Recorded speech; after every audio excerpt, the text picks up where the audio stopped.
Well, good evening. My name is Erica A. Stewart, and as mayor, I am calling the meeting to order. We are all here in in person. This is a rescheduled regular meeting from last week. And Councilmember Francis, can you lead the pledge? Please stand if you're able.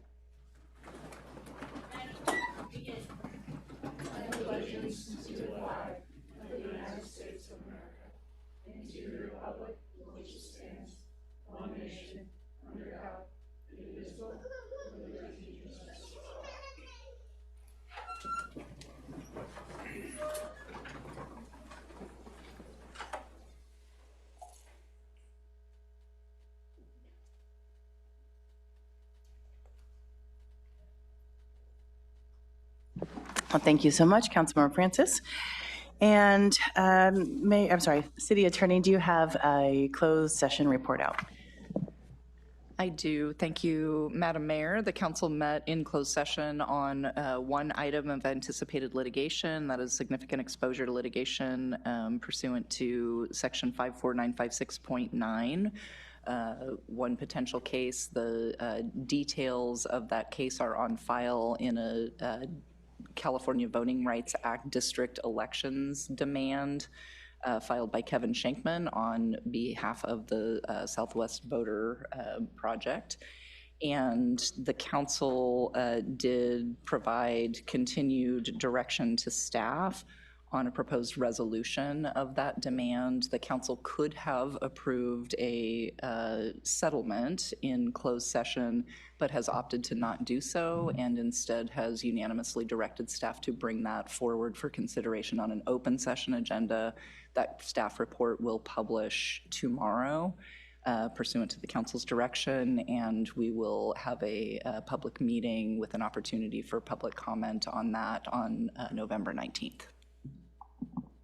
Great, thank you so much. And before we get into our presentations, today we get to start off with a proclamation, which is always fun to me. I do have a few things I just wanted to say first. First, I wanted to congratulate Councilmember Jan Marks for unofficially winning her re-election. This is very exciting. We should see hopeful results, or hopefully we should see official results on December 3rd. So just congratulations. And we shall find out momentarily in a couple days whether we'll be doing a swearing in on the 5th or the 6th or the 9th. So just stay tuned for that information. We'll get that out. And I wanted to, I always kind of feel like there's I guess I shouldn't say elephant in the room. But there's a kind of this unspoken conversation people are having a lot right now around whether they're happy or not. I personally was trying not to eat my entire Costco bag of chips, but the people have spoken, and we live in a democracy where the majority wins. And many times we are very proud to live in a democracy. And we will have the 45th president again as the 47th president in January. And one of the things that I know is difficult is transitions, especially when you would wish for something else to happen. And I hope that as we saw on January 6th of 2021, I pray that we'll never have some sort of terrible transition again, that we'll never have an insurgence again on our Capitol, and that we will have a smooth transition to our new president. I also want to make sure that people know in this community, there were a lot of things said during the election or campaigning. And for people of color, for women, for LGBTQIA individuals, it's a scary time. This country was stated by our incoming president as garbage. There were many of us that he referred to many ways that I will not repeat from this dais. We're back to wondering what kind of action will be done at the nation's level and internationally with climate. And I tell you that this community, we are continuing the work that we do on trying to get to carbon neutral for our climate, on becoming a more inclusive place for everyone, and I mean everyone. And the purpose of the cities, you know, we're here to help everyone receive fresh, clean water. We're here to make sure you can get around on all of our roads and sidewalks and et cetera, as whether you roll or stroll. We are here to be able to provide parks where people can play and enjoy, and we will do all those things because whether we have difference of opinions individually, we are here in nonpartisan roles to make sure that this city comes together and that we provide the basics of a city. So today we press on. Today in our agenda, we will be talking about the historic Jack House and roof repairs. We'll be talking about grants for public safety improvements, and we'll be talking about the Mission Plaza and bathrooms. Sorry, it's just one of those things that we have to do. And we'll be talking about housing. So these are the things that we do on a daily basis, and we will continue this work because no matter who you are in this community, we care, and we will become more united through time. Some of us will take a little longer to grieve, but we will come together. There's a whole grieving process that I'm sure our next speaker can share a little bit more about, quite honestly, in life. But truly, I just want you to know that we are all here, and we will continue. So in that vein, we will move on and talk about hospice and palliative care. And not about the elections, just about for the month. So whereas hospice and palliative care empower people facing a serious or life-limiting illness to live as fully as possible, ensuring people dignity, choice, and quality of life. The hospice model involves an interdisciplinary, team-oriented approach to treatment, including expert medical care, quality symptom control, and comprehensive pain management as a foundation of care. Beyond providing physical treatment, hospice attends to the patient's emotional, spiritual, and family needs and provides family services like respite care and bereavement counseling. A growing body of peer-reviewed research indicates that timely access to hospice and palliative care can decrease hospitalizations and emergency room visits and increase quality of life for patients and family caregivers. Every year, more than 1.7 million Americans living with life-limiting illness and their families received care from hospice programs in communities throughout the United States. More than 420,000 trained volunteers contribute 19 million hours of service to hospice programs annually in the U.S. Hospice and palliative care organizations are advocates and educators about advanced care planning that help individuals make decisions about the care that they want. Hospice of San Luis Obispo County, Central Coast Hospice, Dignity Health Hospice, Superior Hospice, and Wilshire Hospice provide hospice care and bereavement counseling, respectively, to individuals within the county of San Luis Obispo. So now, therefore, I, Erica A. Stewart, Mayor of the City of San Luis Obispo, on behalf of the entire City Council, do hereby proclaim November 2024 as National Hospice and Palliative Care Month and encourage community members to increase their understanding and awareness of care at the end of life and to observe this month with appropriate activities and programs. Mr. Lincoln, I'll meet you at the podium.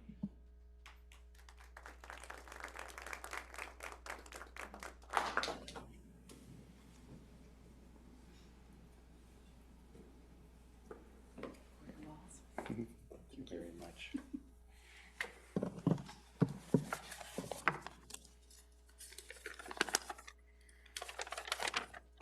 They told me to stay on script. Thank you, City Council. Thank you, Mayor Stewart, for proclaiming November as Hospice and Palliative Care Month. My name is Abe Lincoln. I am the board chair at Hospice SLO County. In SLO County, we are fortunate enough to have 4 medical hospices and 1 non-medical volunteer hospice who help all those at the end of life, their families, and the bereaved. Most people understand that a medical hospice is for terminal patients who have less than 6 months to live and have stopped curative treatment. The patient has chosen palliative or comfort care at a home or in a facility. These medical hospices services are covered by insurance, including Medicare. A non-medical volunteer hospice, such as Hospice SLO County, can begin supporting clients long before their illness becomes terminal, because we do not charge fees or bill insurance and therefore are not bound by insurance restrictions. We therefore have more flexibility when and how we can assist families and their clients. For example, we can support a client with dementia, Parkinson's disease, ALS, cancer, and other illness for years. The client is matched with one of our trained volunteers who step in to give caregivers a much-needed break. As you can imagine, caregiving for someone with a long-term illness takes its toll. Without the ability for respite and personal care, older adults aged 66 to 96 caring for a spouse have a 63% higher risk of death than non-caregivers at the same age. With the ongoing flexibility of our program, our trained volunteers give caregivers the time to get out of the house, to go to doctor's appointments, and take care of their own health. And when the time comes that a medical hospice is necessary, we educate our clients and work with one of the medical hospice organizations in our area to make a smooth transition. Hospice SLO County is also a community grief center. We support grieving residents regardless of when, where, or how their loved one died, or wherever their loved one had been, whether their loved one had been a client of ours. Our grief support offerings include individual and family counseling, support services, and community grief response, where a counseling team will go to a place of business to facilitate debriefings and assistance to organizations or groups who have lost a coworker or member. Hospice SLO County is one of 17 non-medical volunteer hospices left in the nation. And we are proud to have been serving this community since 1977. Thank you again for this proclamation and for allowing me time to speak. Thank you.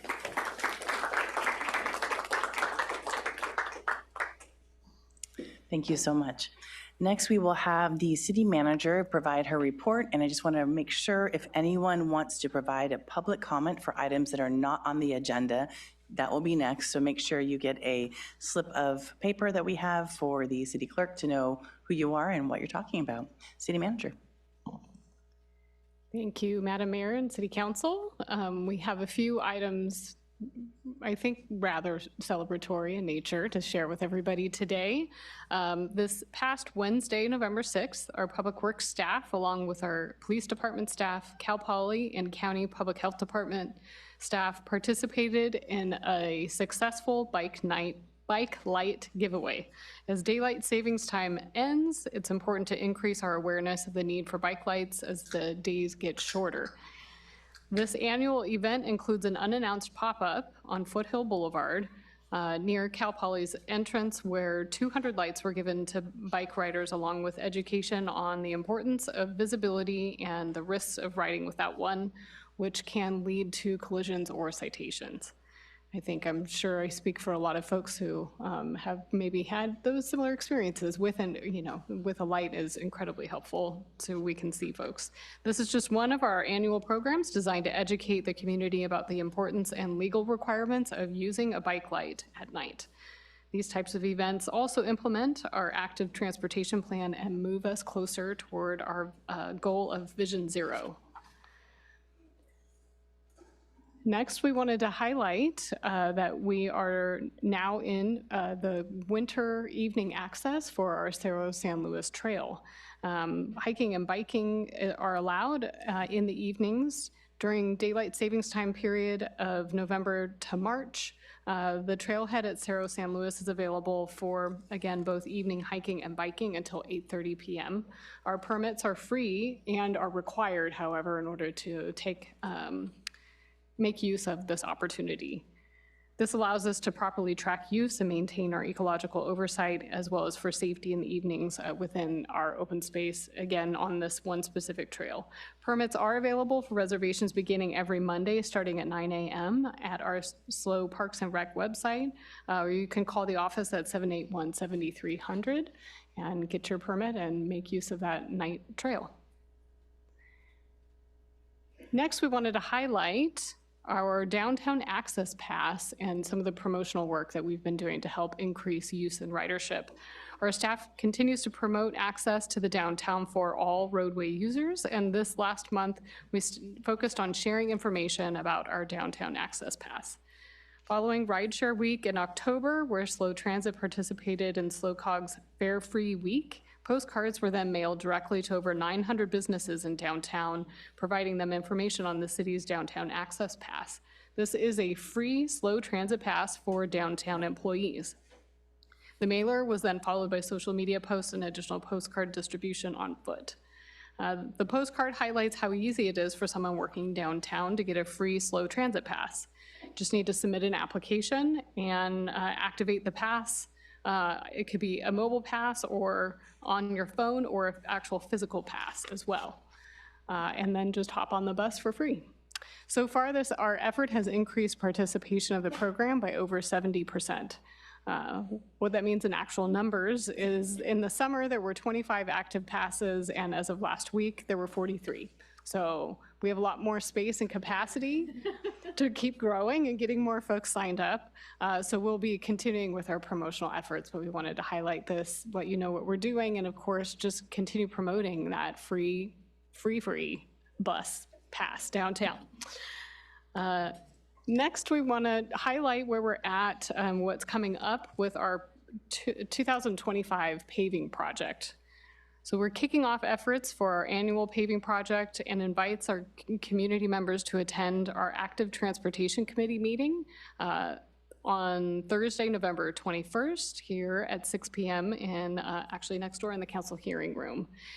At that meeting, community members will be able to learn about our 2025 paving project and provide input to guide us through our final designs. The segments that are scheduled to be repaved in 2025 include Tank Farm Road, Orcutt Road, Sacramento Drive, and Calle Joaquin. Preliminary design elements will include repair and reconstruction of our roadway pavement and replacing faded pavement markings. We are also adding features to reduce illegal speeding on Sacramento Drive and Tank Farm Road, such as a new radar speed feedback sign, and we'll be considering a proposal to reduce Tank Farm Road to 1 lane in each direction between Poinsettia and Rigetti Ranch Road. We will also look at enhanced pedestrian crossings on Tank Farm Road with some high visibility crosswalk stripes, improving our safety lighting and including a pedestrian flashing beacon system. Our bikeway safety enhancements include the addition of high visibility conflict markings at intersections, buffered bike lanes on Sacramento Drive, and protected bike lanes with flex post separation on Tank Farm Road. So when we look at our paving projects, we're always striving to include those essentially opportunities for all modes of travel, and so we're taking that opportunity in some of those ways with this project. Construction is expected to start in the summer of 25 and last several weeks for each roadway. We will be doing outreach to all the properties along the areas that will be paved, with really trying to limit disruption, especially to driveway access along these routes. So following our Active Transportation Committee meeting, will provide feedback and receive feedback, revise our plans that have been based on the input received, and then brought back to City Council for final approval in the spring of 2025. So we just wanted to make sure everybody was aware of our plans at this point. You can learn more by signing up for updates at slowcity.org/2025 paving project. Just a couple more slides. We also wanted to highlight that we are starting our community engagement process for our upcoming financial plan. The survey that we send out as part of this process is open as of this morning. So hopefully folks are aware, are able to log in there and let us know what you're thinking in terms of what we should be focusing on over the next couple of years. This is the first of several ways that community members can provide input on our next 2-year financial plan. The survey will be open through December 13th on Open City Hall, and this is our online public engagement platform, which you can access by using this QR code as well. That you will find a set of pre-populated priorities based on previous discussions that we've had, as well as a kind of make your own other category. So we want to hear from people what they think we ought to be focusing on. It is available in both English and Spanish. And we are, of course, always looking to increase participation, so we're hoping to do even better than we did 2 years ago when we went through this process. And then finally, We've highlighted our upcoming agenda items for our next meeting, which our city attorney mentioned. We will be holding a public hearing. It's really just dedicated to this one item and discussion to discuss potential alternative resolution to the California Voting Rights Act demand letter. So we'll be looking forward to dedicating our discussion on that topic next Tuesday. It's an off time for us since we have 2 meetings in a row. So we just want to make sure to highlight for everybody what's coming up next, and that is next week on Tuesday. That's it. Thank you. Great, thank you. And are there any extra bike lights in case anyone didn't get one the first time? I'm sure we have some somewhere. I Just don't thought know. we'd pass it on to people if Yeah, they need it, you know? That's true. I'm seeing nods I see a head and thumbs nodding. up. That's a good right. sign. So I love that about the bus pass increase, but yes, we can do more. I hope we can get the word out even more. Thank you so much. Any questions? I don't see any. Okay, then we'll move forward to the public comment. This is for items that are not on the agenda. Things that are on the agenda we'll get to in a few moments. City Clerk, do we have any commenters? Yes, we have three, sorry. Rachel Grace Leone? Absolutely. Okay. Next one is Andrew, and after that is Barry Price. Great, thank you. And if you can kind of line up after the next person so we can keep it moving, that would be great.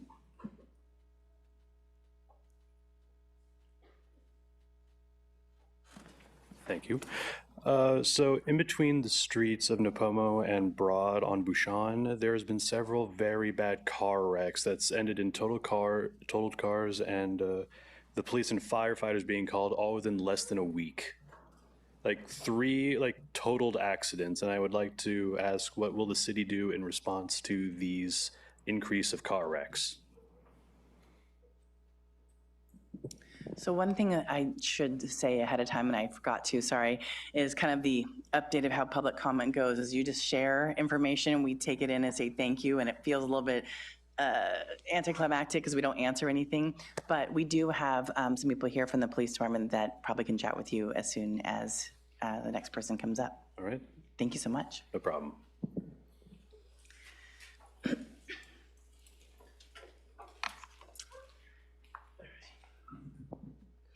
Thank you, Mayor Stewart, council, and staff. Nice to see everyone. As we all digest the election outcomes and consider how they're going to affect our families, our freedoms, and our futures, there might be a bit of an inclination to take kind of a wait-and-see attitude or step back and let's just see how things unfold. And I'm here tonight to encourage you to do just the opposite.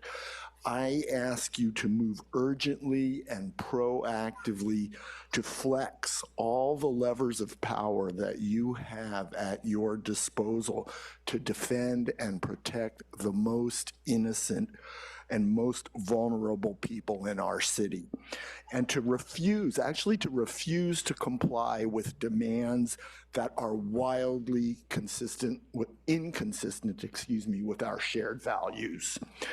We're not powerless in this situation, and so I just want to encourage the city to flex that power for all of our benefit. In that regard, it's more important than ever that we extend robust tenant protections to the most vulnerable families, the most at-risk families in our community. We know that substandard tenant-occupied rental housing has been among the top 3 reported issues for code enforcement in the city in the last few months, comprising fully 8% of all the calls and complaints to code enforcement. We also know that those people who actually call code enforcement are the bravest of the brave. And the problem is much larger than that. As we move into our goal setting and budgeting process for the coming year, please consider a more proactive and tenant-friendly code enforcement policy with more resources advocated. And frankly, we need to stop being so lenient to bad actors. The city desperately needs a rental registry to provide real data on the rental market here in SLO. This is going to be a much easier lift than some people might have you believe, because the city is already collecting a whole bunch of that information. It's just spread out among different departments. It's not coordinated. I mean, we could be a much more efficient if we had more coordination and expansion of that program. The city can also close a lot of the loopholes in the Tenant Protection Act, especially making the provisions of the act effective on day one of tenancy rather than after 365 days, a full year. Thank you very much. Thank you so much. Okay, Rachel Grace Leone, and then Cinta Salinas? Looks like Rachel will be right back if you want to move on to the next person and come back to her. I think it's Cinta or Cynthia?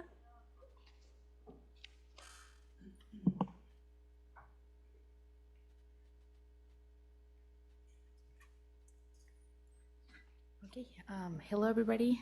I haven't been on this in like 8 years. And you can bring this down to you. It's totally fine. Okay, can you Yeah, hear me perfect. there? Okay, well, thanks so much. I'll be brief. I've been in SLO for 18 years now, love the town, have a family, 2 little kids, and me and a group of moms in SLO are more and more concerned about the safety at the local parks, city parks, and like children playgrounds. Constantly we run into drug paraphernalia or, homeless people who either have drug issues or drug abuse, or they have mental health issues, or a combination of both of them.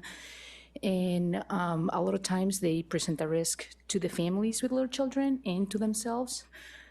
So I guess I would like to ask maybe on increase policing of the areas, like on the different children playgrounds specifically, and more like target action. I know the county and the city are working on these topics constantly, but I think distinguishing between people who are kind of down on their luck financially versus there's a lot of people out there who really need mental health treatment and drug detox, and it's just very prevalent and some more obvious around all neighborhoods and parks. So we just need to provide a safety environment for all the families. So that was it. Thanks so much. Thank you very much. Appreciate that. Our final speaker is Rachel. Someone has so kindly watched the baby. So I am also here to discuss the issue of the unhoused in our parks.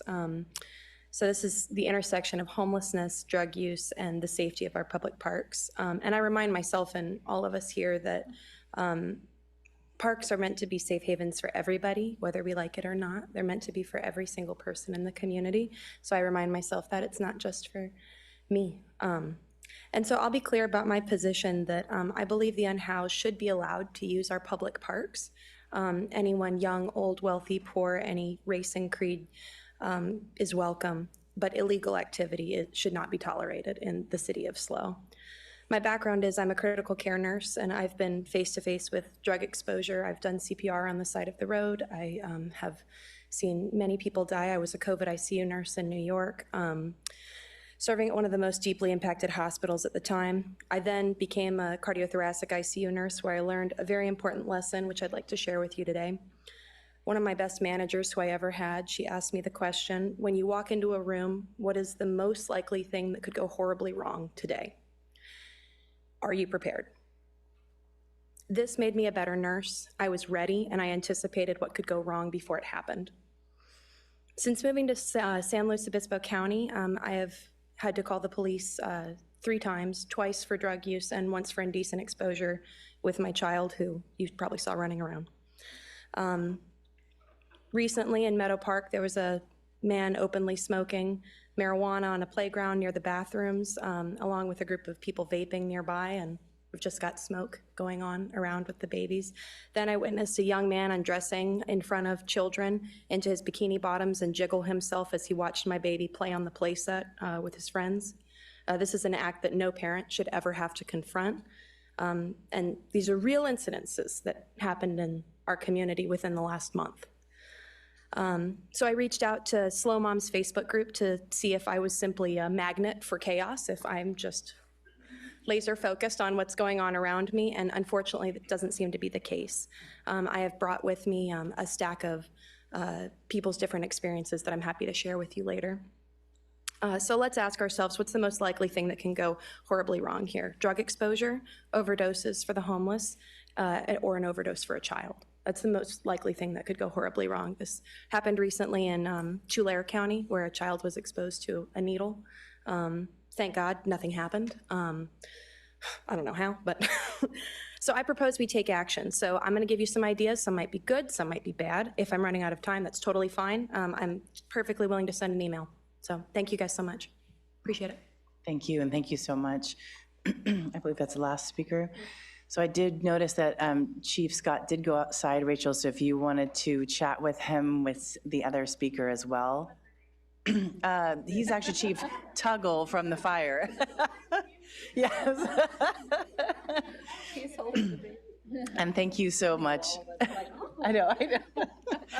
Well, I appreciate our speakers, and I look forward to seeing the emails from Rachel and I believe Cynthia coming to hopefully our city manager and Greg Avakian and Timmy Tway and Chief Scott, because this is unfortunately not a new issue. It's come up in different times, and we go through waves of worse issues than others, and we definitely want this whole community to be safe. So we'll continue to work on that. And without any other speakers, we will move forward to the consent items. And are there any consent items that should be pulled from my colleagues? Sorry, we are smiling because the stroller is now walking out from our city clerk's office. It takes a village. Okay, so Councilmember Francis. Sorry, getting situated here. Not necessarily pulled, but we did get some late agenda correspondence on item 7A. I wouldn't mind having staff respond to, I'm sorry, not. This is just consent. Oh, not 7A. Yeah, 7A, sorry. So I am on the wrong one. There we Okay, go. thank you, just making sure. Yes, we do have some, I have some questions about that too. Councilmember Marks. No, I wanted to just make a comment that it's fantastic that we're doing this work on the Jack House. It's a real community treasure, and when it was reorganized to come under Parks and Recreation, my hope was that the outcome would be what we're seeing tonight, which is that it gets more love and attention. Thank you, I agree. And I'm also always thankful for free money. We have some opportunities here to help our community with some grants, and looking forward to that. Before we go to the motion, do we have any public comments on our consent items, City Clerk? No, we do not. Okay, so do we have a motion? Councilmember Shoresman. Happy to make the motion to approve the consent agenda. Wonderful. Councilmember Marks. I'd like to second it. Great. Any other comments or discussion? All right, we'll move forward to roll call, please. Councilmember Shoresman. Yes. Councilmember Marks. Yes. Councilmember Francis. Yes. Vice Mayor Pease. Yes. Mayor Stewart. Yes, and that motion passes 5-0. Thank you so much. Well, now we move forward to pretty much the Matt Horn Show with some extra friends from staff, and that is okay. We are excited to talk about a lot of these conversations, or a lot of these topics. Our first topic that we will be talking about will be 7A, and I know, it's okay, it's all good. That was me this morning. So we also have some additional agenda correspondence that Ms. Tway responded on. So I hope that we'll hear a little bit about that in the report. So Mr. Horn, are you joining us now, or will you be sending someone else along with you? Director Tway, wonderful.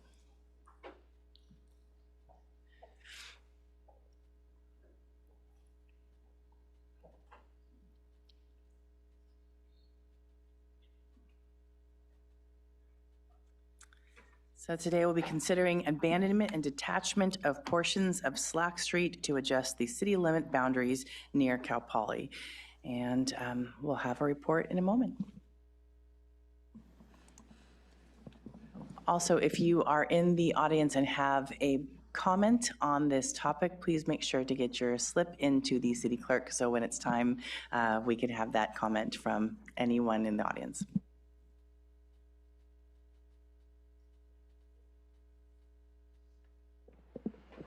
All right, good evening, Mayor and Council. My name is Callie Taylor. I'm a city planner in the Community Development Department.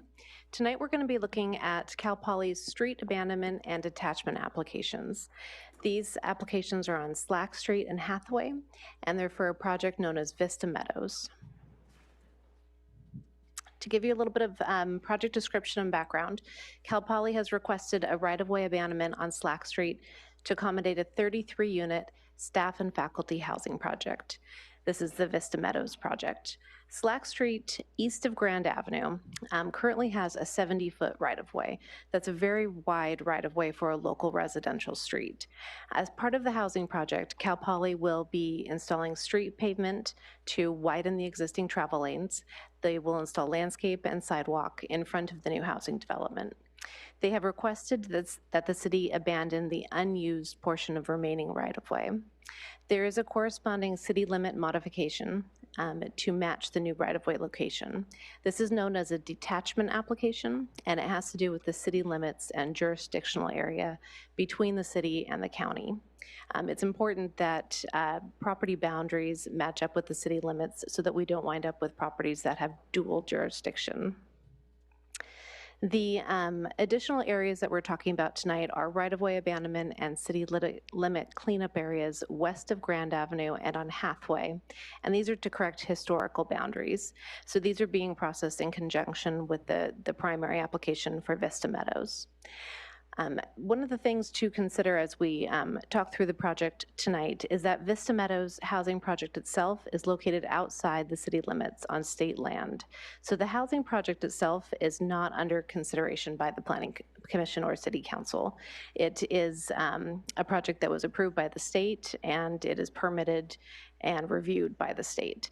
The city is responsible for the right-of-way in that area. So, city jurisdiction has to do with the city right-of-way abandonment, encroachment permits, and anything within the city limits.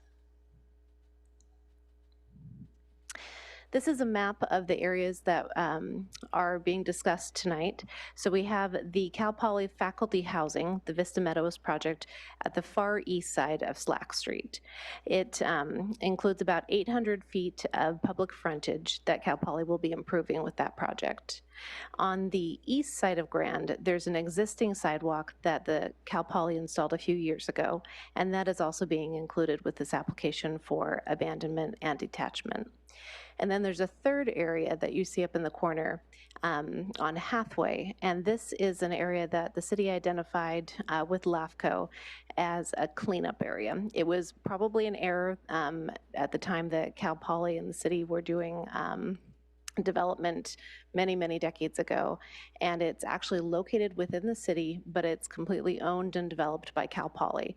So it's they don't need to come to the city for applications because it's state-owned land, and state supersedes the city when it comes to permitting. So this is a cleanup area that LAFCO recommended we include with this application if it proceeds. The City Council has seen this application a few times before.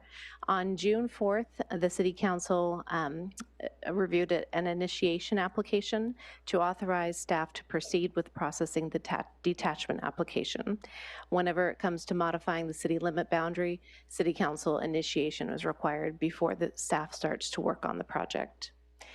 In August, the City Council reviewed the application during closed session in order to provide direction to staff regarding negotiating parameters for the price and terms related to the proposed real property transaction. This is a property where, when we're talking about the right-of-way abandonment, we're only looking at the easement. The city has an easement over this this area, but the Cal Poly actually owns it in fee. So an appraisal is not required, but the value, the right-of-way still has some value. So we wanted to check in with City Council regarding what kind of direction to proceed with that. In September, the Planning Commission reviewed the proposed applications. The Planning Commission made a determination of general plan conformity, and they also made a recommendation to City Council to adopt the resolution of intention to consider the abandonment and to initiate the detachment by directing staff to submit an application to LAFCO. This is their recommendation to City Council. On October 15th, the Council adopted a resolution of intention. This is the first step that's required whenever there's a right-of-way abandonment application. And the resolution of intention sets a hearing date for the final resolution of abandonment, which is being heard tonight. Here we see a map of the proposed frontage improvements that are associated with the Vista Meadows project. So this is about an 8 or 9 acre project that Cal Poly is proposing. Further up on the hillside, it gets much steeper. So Cal Poly has tried to limit the area of development to the flatter, lower areas of the hillside. That's part of the reason that the abandonment is being proposed. The closer that the development is to Slack Street and the lower areas of the property means we minimize grading and environmental impacts further up on the hillside. This total frontage improvement on Slack Street is that 800 feet that I mentioned of frontage improvements. This section drawing that you see here shows the existing edge of pavement and what's proposed to be added on Slack Street.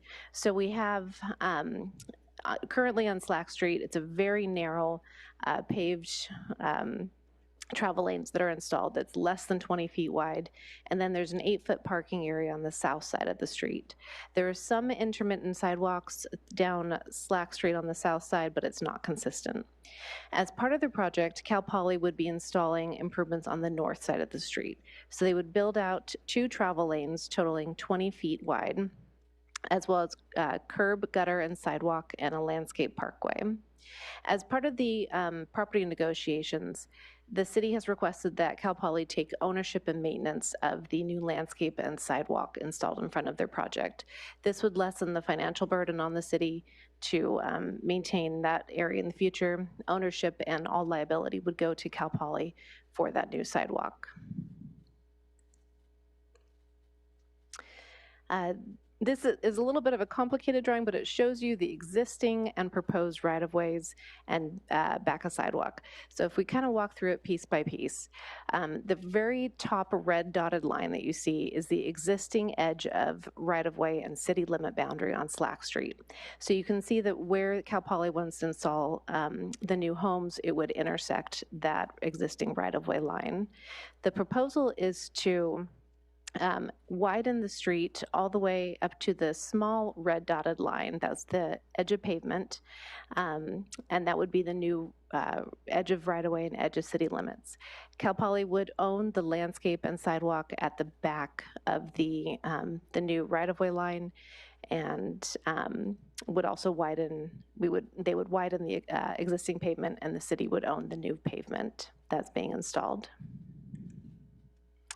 These are some photos of the existing condition of Slack Street east of Grand Avenue, where the development is currently occurring. So you see the intermittent sidewalks on the south side and the lack of improvements on the north side of the street. This is a rendering that Cal Poly has provided showing what it would look like after installation of the new landscape, sidewalk, and frontage improvements along Slack Street, and the new houses, the 33 single-family homes that are proposed on the Cal Poly property.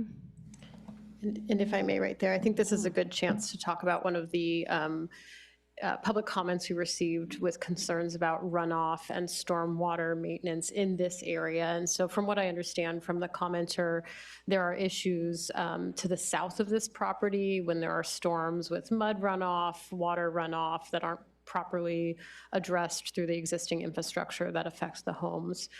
So there are Cal Poly representatives here that I would have speak to the infrastructure that is planned on the site. Again, as Callie mentioned, this is a little bit of a unique property because we don't really have any jurisdiction over the project on their property. However, I do know there are some retention basins, and obviously they have to meet certain codes related to stormwater runoff.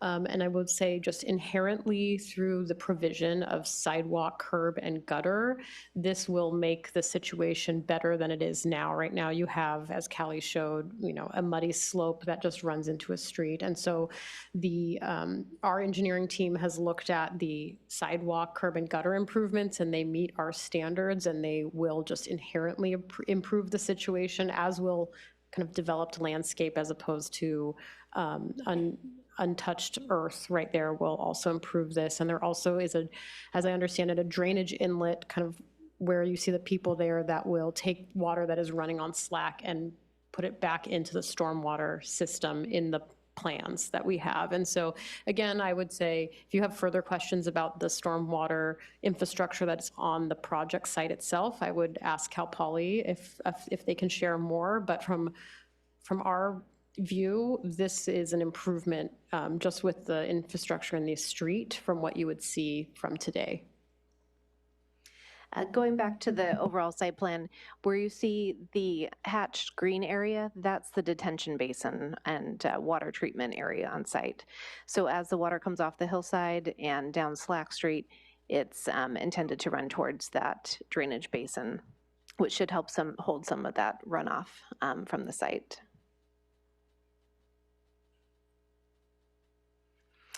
Next, we'll move on to the area west of Grand Avenue. So this is Slack Street west of Grand. It actually has an area that Cal Poly installed frontage improvements about 4 years ago when the housing development was installed just north of this. So Cal Poly came in for an encroachment permit at that time. They installed curb, gutter, and sidewalk in the red dash area that you see here. Currently, the city and the applicant, Cal Poly, are proposing to include this in the right-of-way abandonment and detachment so that Cal Poly can own and maintain all of these new frontage improvements. This was requested by the city, and Cal Poly has agreed to do that. This is a photo of the improvements that have already been installed, and the red arrow is pointing to the sidewalk that would be abandoned. There will be a pedestrian access easement recorded on the existing sidewalk and all of the new sidewalks on the east side of Grand as well. So while the city won't be maintaining them or taking liability, public access will be preserved. The public will still be able to utilize all of these sidewalks and bike lanes along the Cal Poly frontage.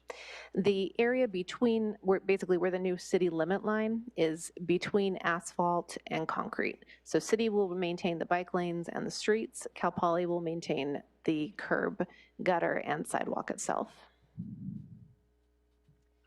The third area that we're discussing tonight is the city limit modification on Hathaway. And here you see a close-up of that property. It's a complete property, a little over 5 acres, that was just not included with the original development for city limit line. So the purple line is the existing city limits. The green line is the proposed city limit boundary.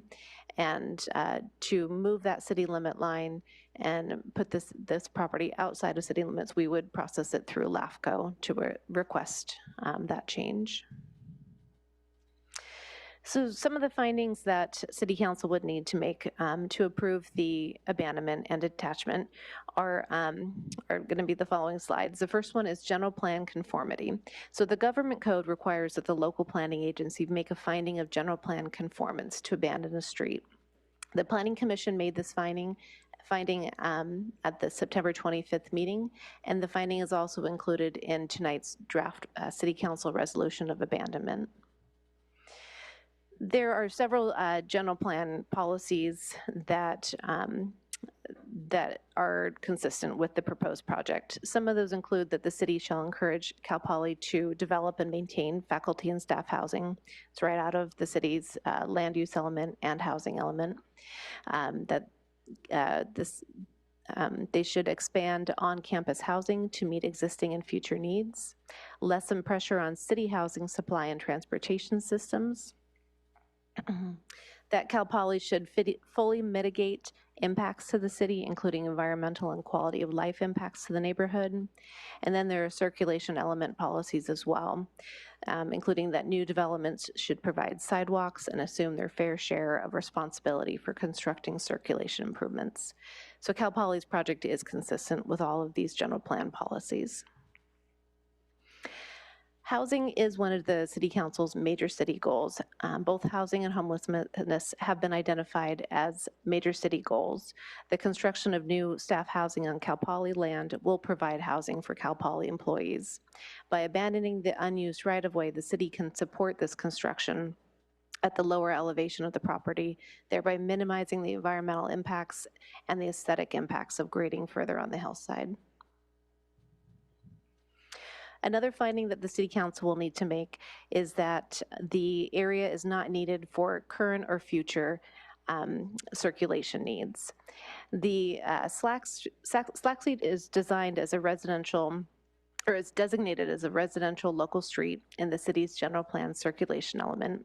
The proposed frontage improvements are consistent with city standards, so the city has already reviewed those and issued an encroachment permit to Cal Poly to install the frontage improvements. The abandonment of the unused portions of Slack Street does not conflict with future circulation needs or future roadway improvements.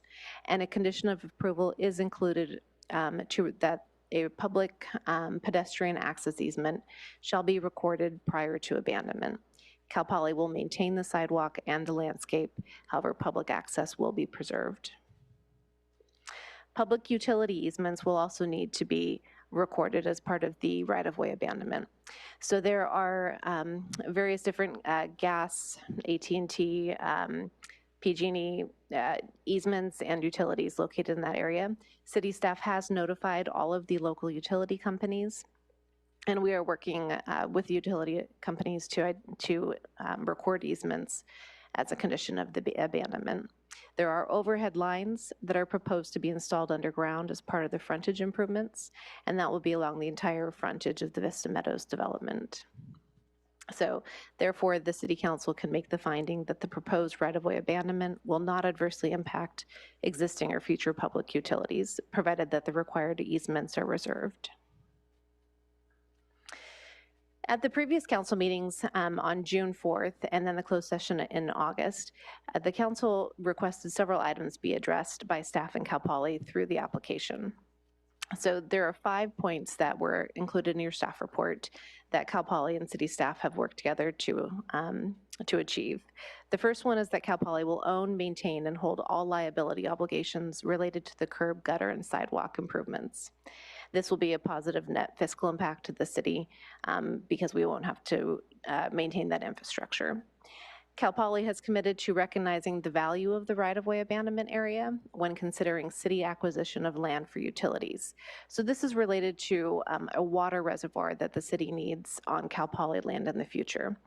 The right-of-way that's being abandoned has some sort of value to it. It's just a right-of-way easement, but in the exchange for that is that Cal Poly will recognize that value when the city goes to ask for land for their water reservoir in the future. So that would be a kind of a trade for land.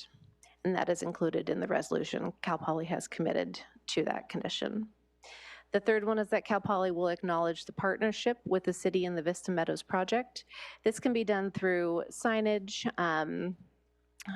kind of advertising for the project, press releases, as they start to put the word out about the project. The city will be acknowledged as a partner. The fourth is that Cal Poly has agreed to pay all of the encroachment permit fees, including plan check and inspection related to frontage improvements. As we had discussed about this previously, often Cal Poly is exempt from paying standard permit fees when they come in because it's an educational institution. When permit fees are charged, they're on state projects, they're often waived. In this situation, Cal Poly has agreed to pay the encroachment permit fees as requested by City Council. The fourth is that Cal Poly will install traffic calming, including 2 speed humps on Slack Street as part of the encroachment permit for the frontage improvements. There is an environmental determination included in the resolution. The project was previously reviewed through an environmental impact report that was certified by Cal Poly in May of 2020. An EIR addendum for the Slack Street and Grand housing project was approved by the state in February. The street right-of-way abandonment is consistent with both of these documents.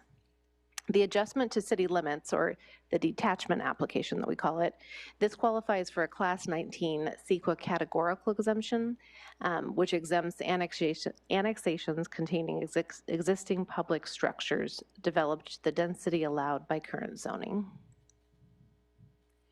The Planning Commission did review this project in September, and they voted on a 4-0 vote to recommend approval of detachment and abandonment. The recommendation tonight is that the City Council adopt a draft resolution entitled "A Resolution of the City Council of the City of San Luis Obispo, California, to abandon portions of Slack Street right-of-way and to direct city staff to submit a detachment application to the San Luis Obispo Local Agency Formation Commission to adjust city limit boundaries near Cal Poly University." There are 4 alternatives provided in your staff report, should the council choose one of those alternatives. These are not recommended by staff, but actually the first one does could be a viable option, as it's just to adopt the resolution with modifications to any of the findings or conditions of approval. Council does have complete authority to modify any of the conditions in the resolution. The next 3 are not recommended by staff. Number 2 would be to adopt part but not all of the application, some areas, or you could approve just the abandonment or just the detachment. Those wouldn't be consistent or create consistent property lines. The third would be to not adopt the resolution or deny the application, and the fourth would be to continue the request. And that concludes staff's presentation. Thank you so much.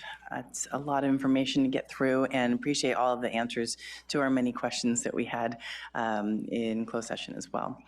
Any questions from my colleagues at this time? Vice Mayor Peace. Maybe just a process question. Is the applicant automatically going to make a public comment, or, and just in particular wondering about the stormwater drain off? So along that one edge, we see, you know, that there's great management, but there's still a lot of hillside, and I'm just wanting to, I'm anticipating the question coming up from the public, and I want to make sure we have the opportunity to hear from Cal Poly. So I'm not sure what I'm hoping that in public comment, they've put in a comment or have put in a slip. We have some others that are first, and then that way, hopefully they can answer our questions as well as the public comment by default. Yeah, that's what I would hope would happen. All right, thank you. Thank you. Any other questions at this time? All right, we'll move forward to public comment, and if you have any names, City Clerk, sorry. We have one public comment, Bill Toma. Thank you.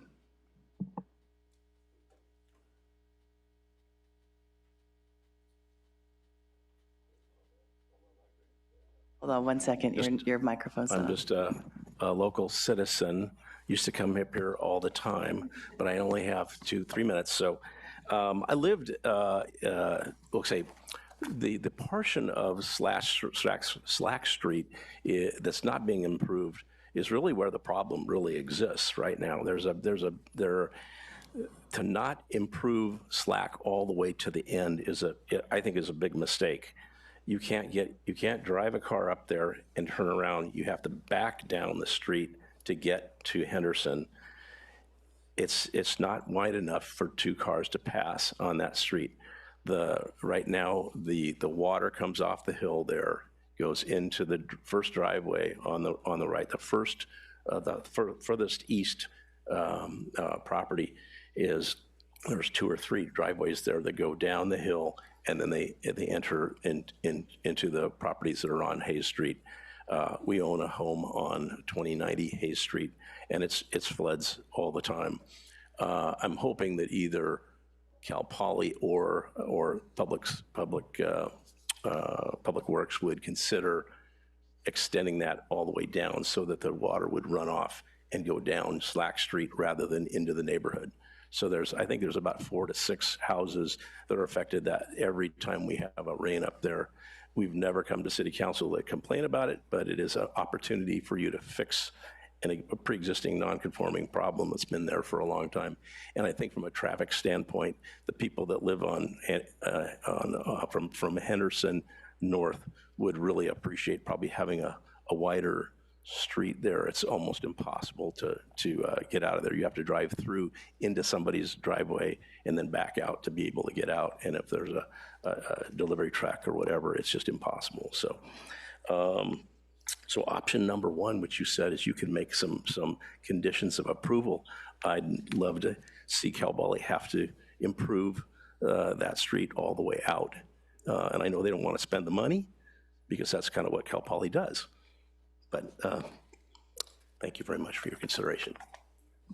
Thank you.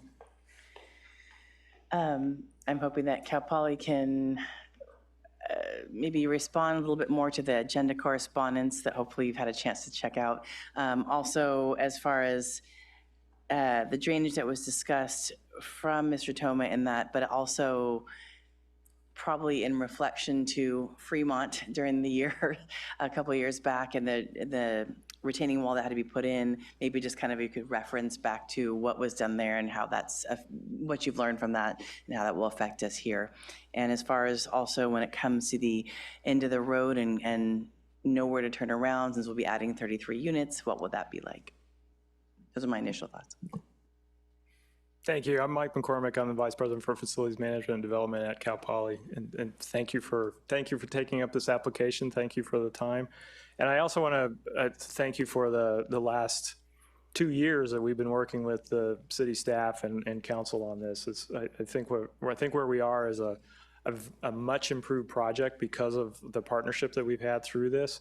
We have a project that's going to have significant improvements on Slack Street, on the drainage, on the lighting, on the undergrounding of utilities, the significant improvements of the drainage across the hill. We're going to create a neighborhood that is part of the city, and as opposed to something that exists behind Cal Poly's fence, which is something that I think we all look forward to. And as you know, this is just a very small piece of our effort to deal with the housing problems throughout the city that we all share. So this is one phase of many phases of faculty and staff housing that we're working on, in addition to thousands of 4,000 units of student housing. At the end of all of this, we will have much less faculty and staff and students living in the city, which should reduce the pressure that we have that we're placing on the housing market. So I really appreciate the partnership in doing that as we kind of approach this problem together. To talk about some specifics around Slack Street, so the Slack Street improvements, we're taking the Slack Street improvements up as far as we physically can, it being at all reasonable. The problem with the very top of Slack Street is there's a lot of rock that's literally exposed right to Slack Street itself. And we talked to the planning board pretty extensively about extending the improvements up past Henderson and past the development that we're doing. And maybe we could even, I don't know, Callie, is it possible to bring up the plan? So you can see how far up Slack Street we're going and how far up we can't simply because of the natural features of the hill that are up there. There's actually a retaining wall up in that part of the Slack Street, which is why we're not doing improvements up there, because we have to take the retaining wall down. We have to undercut the rock in that area.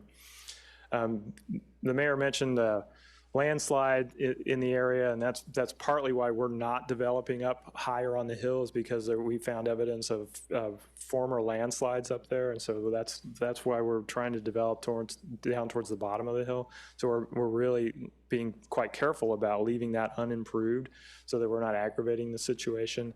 What you can see is the retention basin along Grand Avenue. That whole frontage along Grand Avenue is all basically retention basin for improved drainage across the hillside there. And then you can see 2 houses on the far right of this image. You can see 2 houses that are right of Henderson, so that only leaves just a little bit of Henderson left unimproved. And again, it's just because, you know, it's not really physically possible to do what we need to do up there. Did I answer all your questions I want to ask? I want to just double check. I think the only other one that I remember seeing a very different drawing or rendering other than what we're having in the packet is discussing how the cars can go, you know, 2 cars at the same time up Slack Street. Yes, yeah, and so I think Callie said earlier that the existing Slack Street is 20 feet wide, right? And so that's pretty marginal for two cars. It's possible.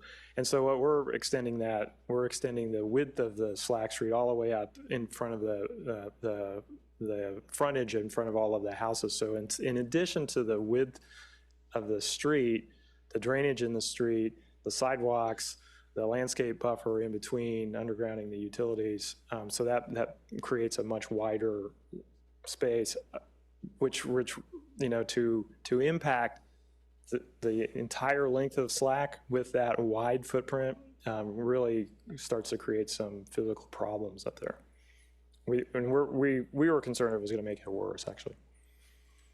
Thank you. Councilmember Francis has a question. Actually, I think you kind of got at it right at the end there, because I went back and forth on this particular issue with Matt Horn quite a bit, just at least maybe being able to get some gutter in there, if not a full sidewalk, and anything we could do. But it sounds like essentially digging into that hillside at all potentially then creates some instability, and that's kind of the no-go for you That's all. exactly right. Yeah. Okay, thank you. Yep. Thank you. Councilmember Shorsman.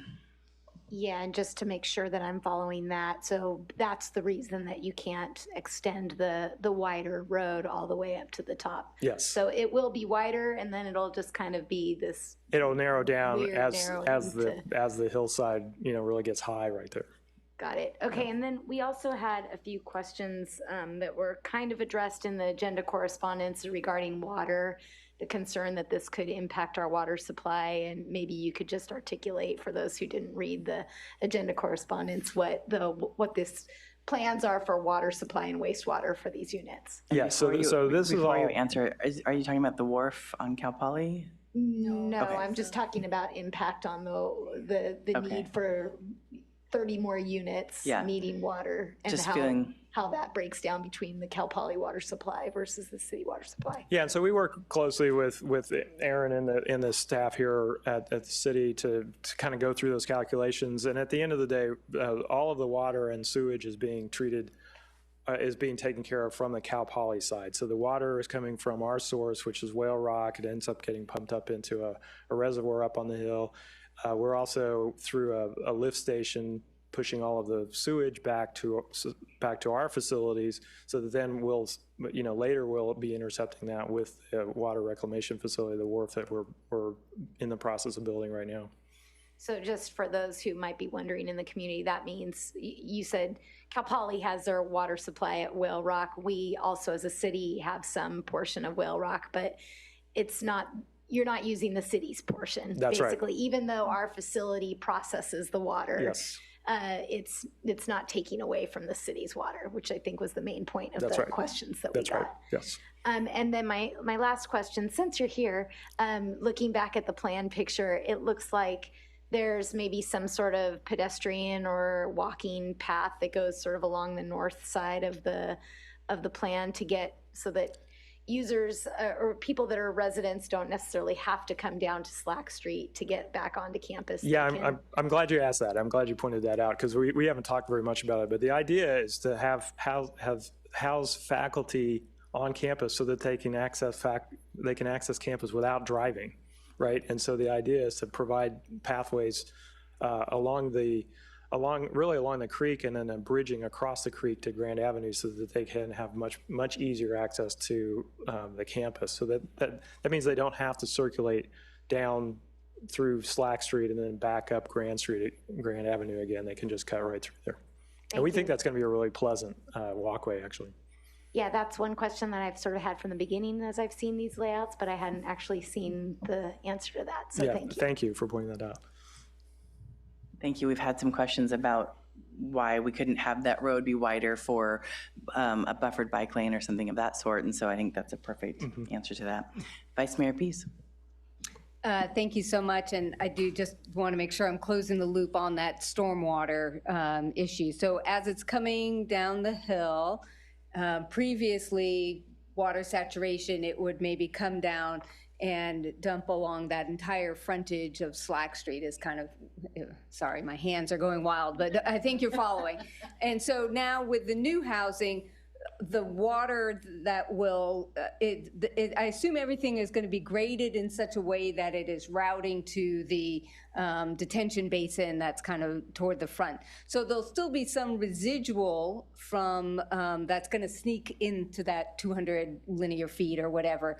But it's not like, it won't be exaggerated. It's not like, oh, now the water can't go on to the new development. It'll get squeezed out. We're not making it worse in any way. I guess I'm just double checking. So definitely improvement, probably won't solve all the problem, but at least a lot of it is now going to be managed on site and rerouted. Is that fair? That's exactly right.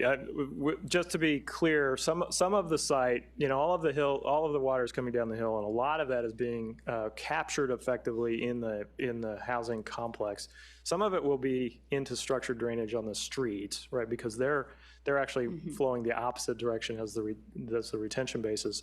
The rest of it will be caught at the retention basin, slowed down so that it's not going into the city system at the velocity that it has been. But there will be a little bit of residual, but we're going to be catching an awful lot of that drainage and taking care of it. That's currently coming down straight off the hill, and generally kind of coming right out of the corner. If you've been there on a rainy day, you can see the signs of that. Thank you. Thank you so much. We appreciate you. Thank you, and again, to respond. Thanks for all of the partnership. This project wouldn't be able to happen without that kind of partnership. Really appreciate it. Thank you. Any other questions? All right. Anything you want to respond to me or Callie? Great.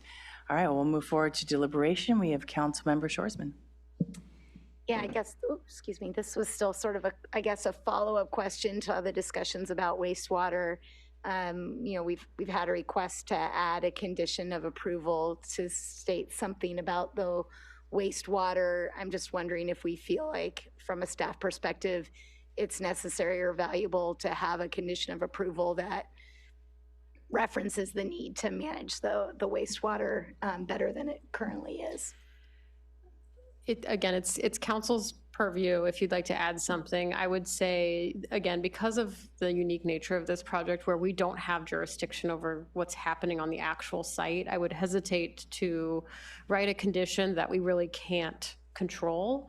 And again, in terms of the actual street frontage, we've reviewed that and it complies with city standards. And so unless there was a discussion about going above and beyond that in a condition, which I think we've heard the reasons why that's not necessarily practical, then I would, again, recommend against a condition that is on a property that we don't have any jurisdiction over from an approval authority. Thank you. Councilmember Marks. Thank you. Well, I definitely support this this whole operation and support the concept of Cal Poly building more housing on campus. I think you guys have 8,000 acres, as I recall. So it's really, I think, a big step forward. I like the way that the city and Cal Poly are able to negotiate sort of at an arm's length, as we have to, and at the same time be good partners for each other.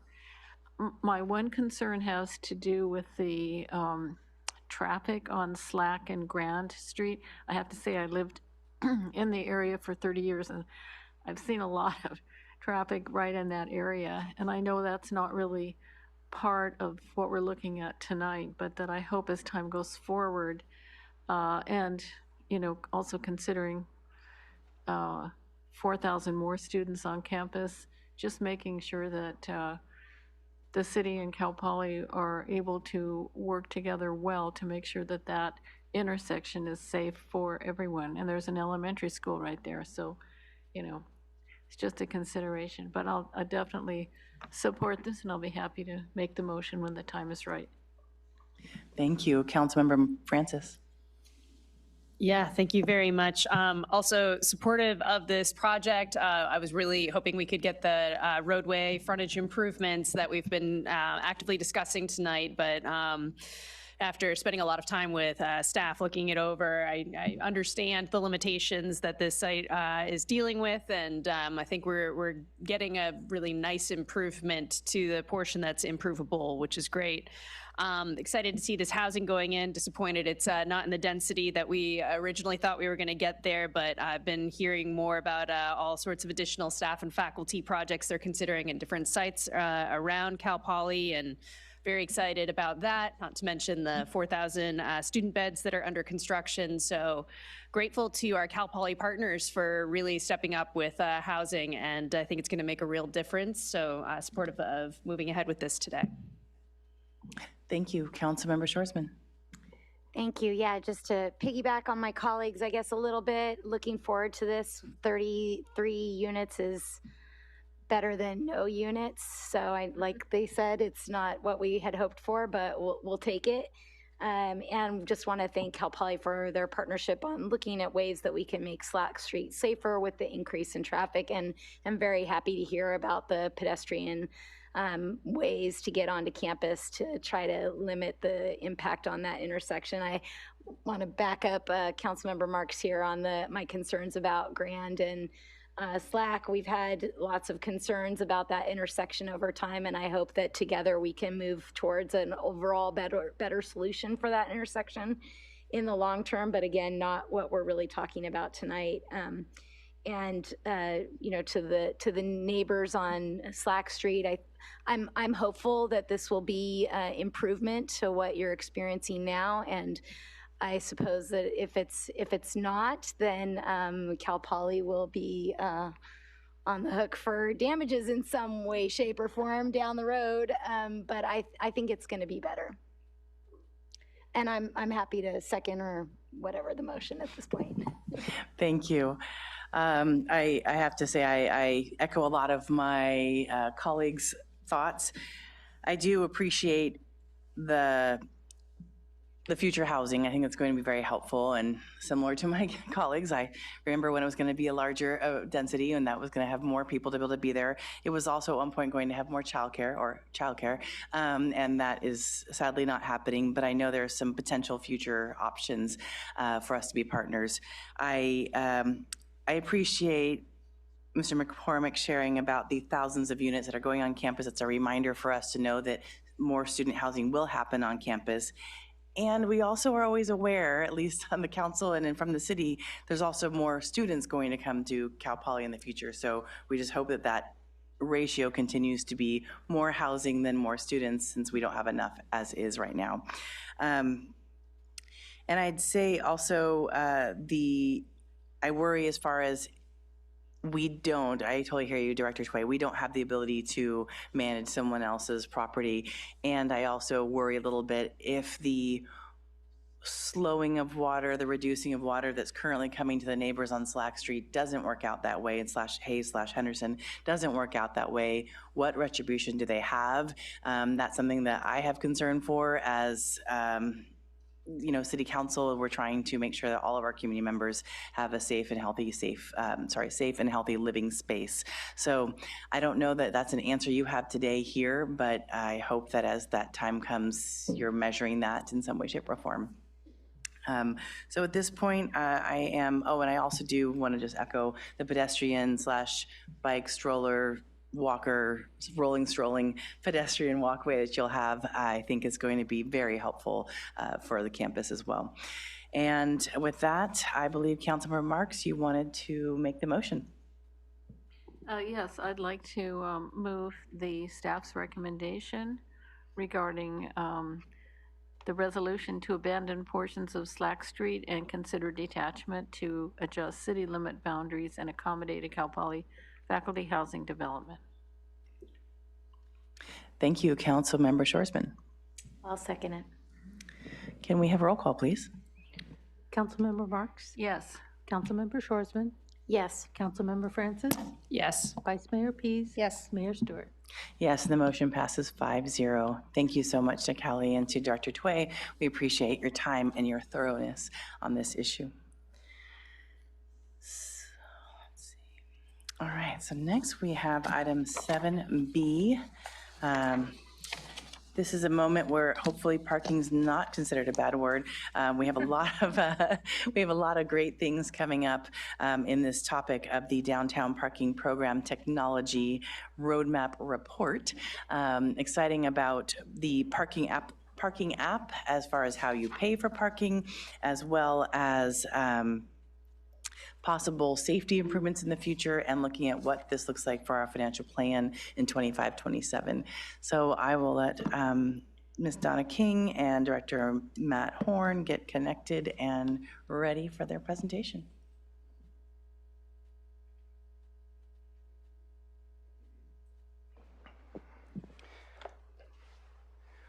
Thank you, Madam Mayor, members of council. I'm pleased to be sitting up here today talking about a parking item and kind of looking into our audience and saying, you know, some folks here, but not a packed audience. So I think that goes to a lot of the great work that Donna King's doing for our city. So this is a bit of a phase 2 of the parking rate study that we did, or we started back in December, or excuse me, early January.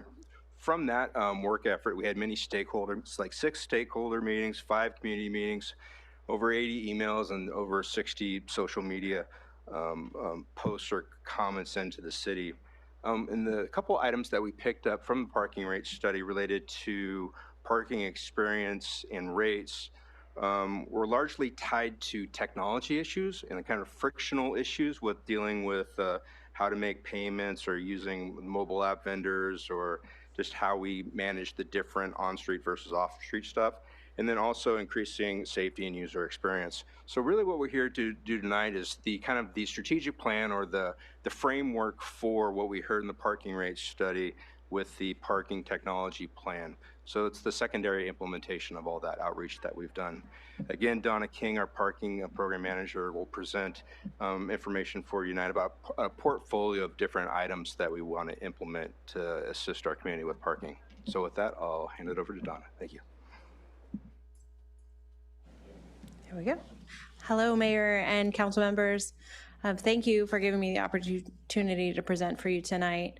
I have the honor of sharing the parking technology roadmap with you. As you all know, this has been a comprehensive effort to evaluate all the technology utilized in the city of SLO and how we can update and improve the technology to offer seamless, convenient, and accessible parking to all residents and visitors of SLO. So tonight we have several recommendations for your consideration. With the large number of recommendations, we have split them into 2 slides for better visibility. So here's 1 through 4, and then 5 through 8. So we'll review each of these recommendations on the following slides and then provide the summary again at the end of our presentation for your review. So the first step, the Technology Roadmap Report, evaluates the parking technology and operating systems currently utilized in downtown San Luis Obispo. The Technology Roadmap is a living document that summarizes what has been accomplished so far as it relates to the city's parking program following the parking rate study and the City Council meeting in May of '24, and aims to act as a resource guide for the city to achieve a cohesive parking system that can be managed effectively by city parking staff. During the rate study and the corresponding technology roadmap process, staff and Dixon have collaborated with stakeholders and the downtown community to develop the comprehensive plan. Some of the collaboration included providing monthly updates to the Parking Steering Committee and the Parking and Access Committee, and working side by side with the Parking Task Force to develop specifications and vendor selections for each technology evaluated. And as you can see from this slide, the roadmap includes a broad range of technologies, including mobile payment apps, gated systems in the garages, pay stations and single space meters, citation and permit management systems, LPR, data, signs, and EV chargers.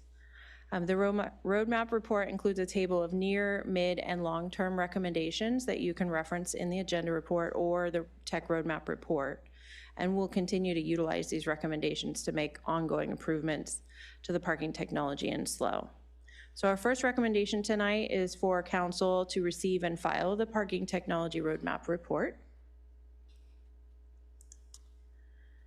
All right, and our second recommendation tonight is to adopt a resolution to designate Flash Parking as the standard vendor for gated systems in city-owned parking garages.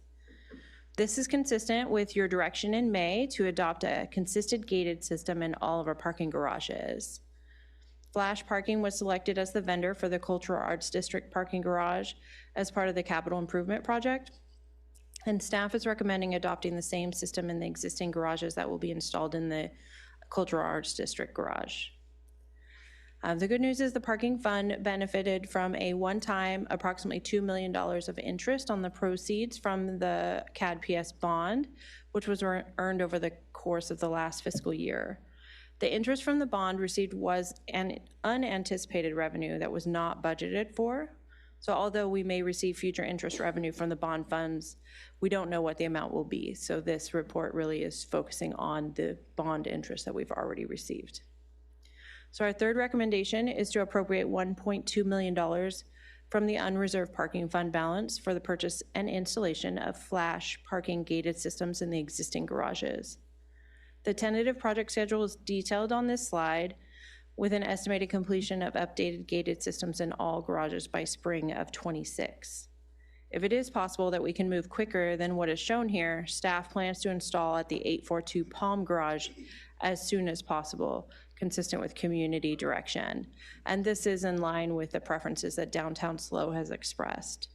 The ultimate plan is that all garages will have the Flash systems installed by the time the Cultural Arts District garage is open, so that all garages will be consistent per council's direction.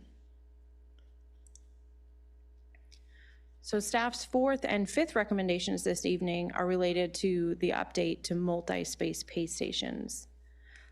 As council's aware, the installation of the newest MS3 IPS pay stations have been problematic with ongoing equipment and communication issues.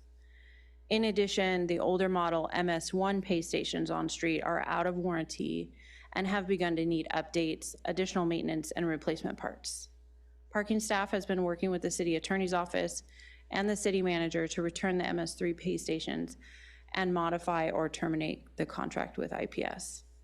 So tonight, staff is recommending council approve a request for proposals for multi-space pay stations to replace the existing IPS pay stations and to appropriate $600,000 from the unreserved fund balance for the purchase and installation of the new pay stations. Staff has worked closely with Dixon Resources to gather internal and external feedback to ensure that the new pay stations will meet the needs of the community. The draft request for proposals is attached to the agenda report for your review. It is rather lengthy with all of the scope of work. If council approves this request for proposals and the funds, installation of the new pay stations is expected in late 2025. Once installation is complete, the existing MS1 pay stations will be removed, and so staff is requesting that council authorize the surplus of those aging pay stations. So, and then just as an added note, not requested in this report, but detailed in our technology roadmap report, we do have future plans to continue the conversion of single space meters to multi-space pay stations in a phased approach. So that project will be budgeted for in the 25 to 27 financial plan. So, the mobile parking app, in May, council directed staff to reduce to a single mobile payment application vendor. An RFP for the single mobile payment app was released in August, and proposals were reviewed by a multifaceted team of technical staff, stakeholders, and community members. Technical staff included parking services program enforcement and operations staff members.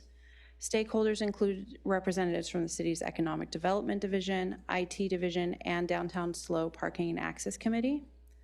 Another component of the review was a targeted user survey administered to Downtown SLO's Parking Task Force, where the users tested each app and rated the apps on the usability and convenience of the apps. PayByPhone scored higher than the other apps, primarily in business managed on-the-street promotions, communication and marketing, and the low end-user transaction fee. Reviewers advised PayByPhone was easy to use, and staff advised that PayByPhone was easy to manage. PayByPhone's coupons feature will benefit downtown businesses and visitors by providing additional parking discounts provided by businesses, and that feature is only available through PayByPhone and was well received by the Parking and Access Committee. So with that, I'm excited to announce that after a very competitive RFP process, PayByPhone was selected as the city's single mobile payment provider. So the initial term of the contract is 1 year. So tonight we are recommending that council authorize the city manager to execute contract extensions up to 5 years if staff does choose to extend the contract based on PayByPhone's ongoing performance. We're working with PayByPhone and downtown stakeholders on the rollout of the single app. PayByPhone will be providing new signage to be installed throughout the downtown, and the updated signs will replace the existing app signs, and it be installed at every paid parking sign in downtown to help direct customers to utilize the app. The point is just really directing people not to need to walk to a pay station. They can use the app from their vehicle. So we will be working with Downtown SLO to ensure limited impacts to the holiday shopping season, and it is anticipated that signs will be installed in early January.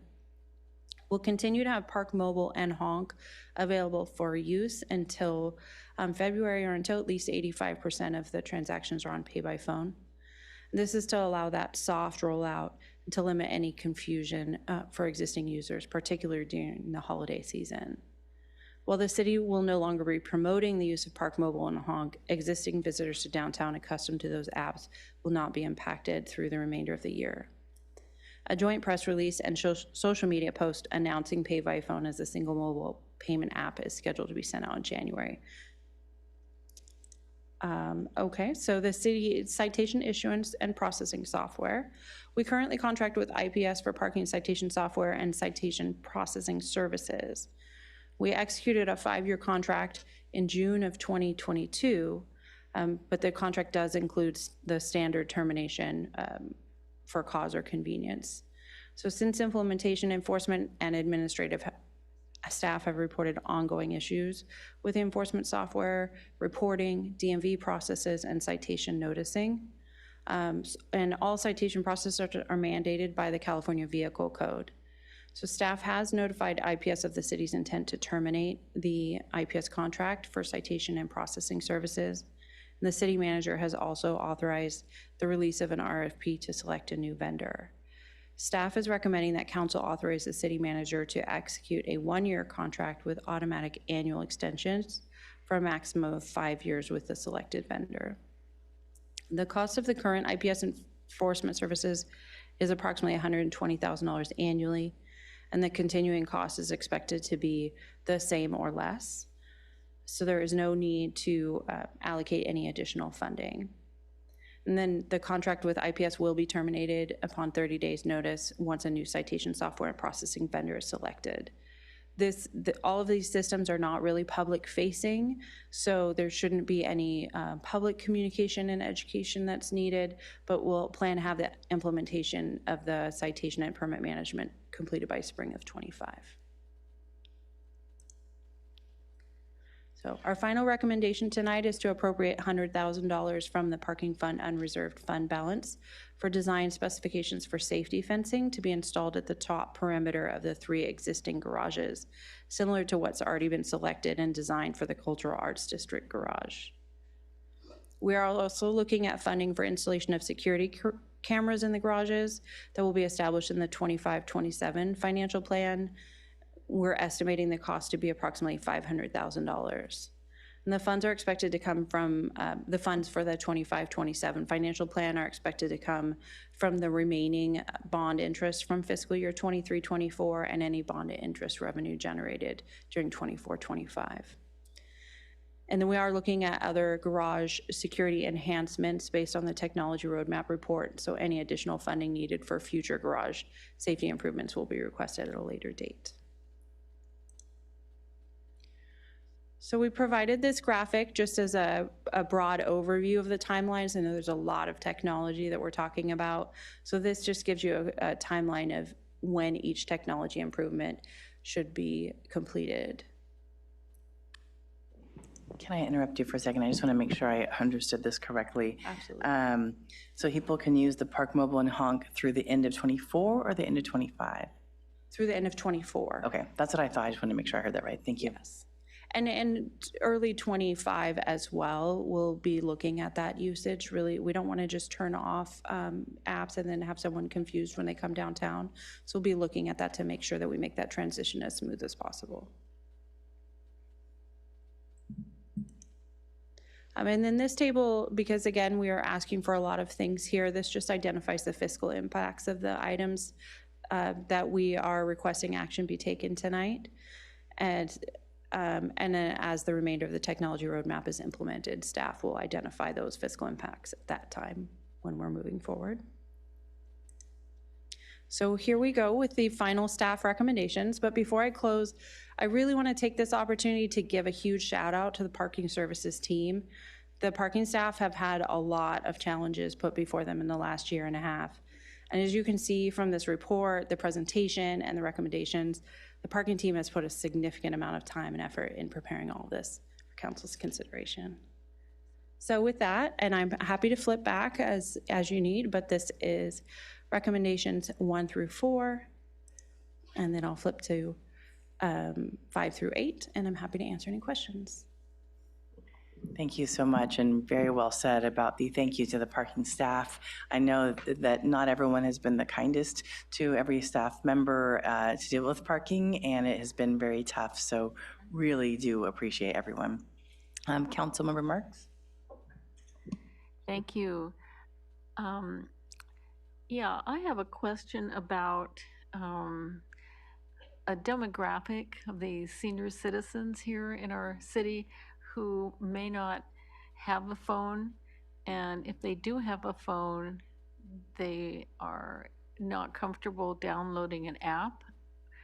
And if they don't have a phone and they don't have the app, how are they going to be able to pay for parking? I think it might be a significant number of people. I don't have any idea how many, but also visitors from out of town who are just, I mean, most people are just, you know, glued to the hip with their phone like me, but, you know, a lot of people aren't. And so I'm wondering, how are we going to handle that? Absolutely. Thank you. That is a really valid point, and it comes up often in all technology upgrades. So California law actually does have some restrictions on just mobile app usage, and there are some things going through the legislation, but right now, and the City of SLO's intent is to have the pay station still installed and easily accessible.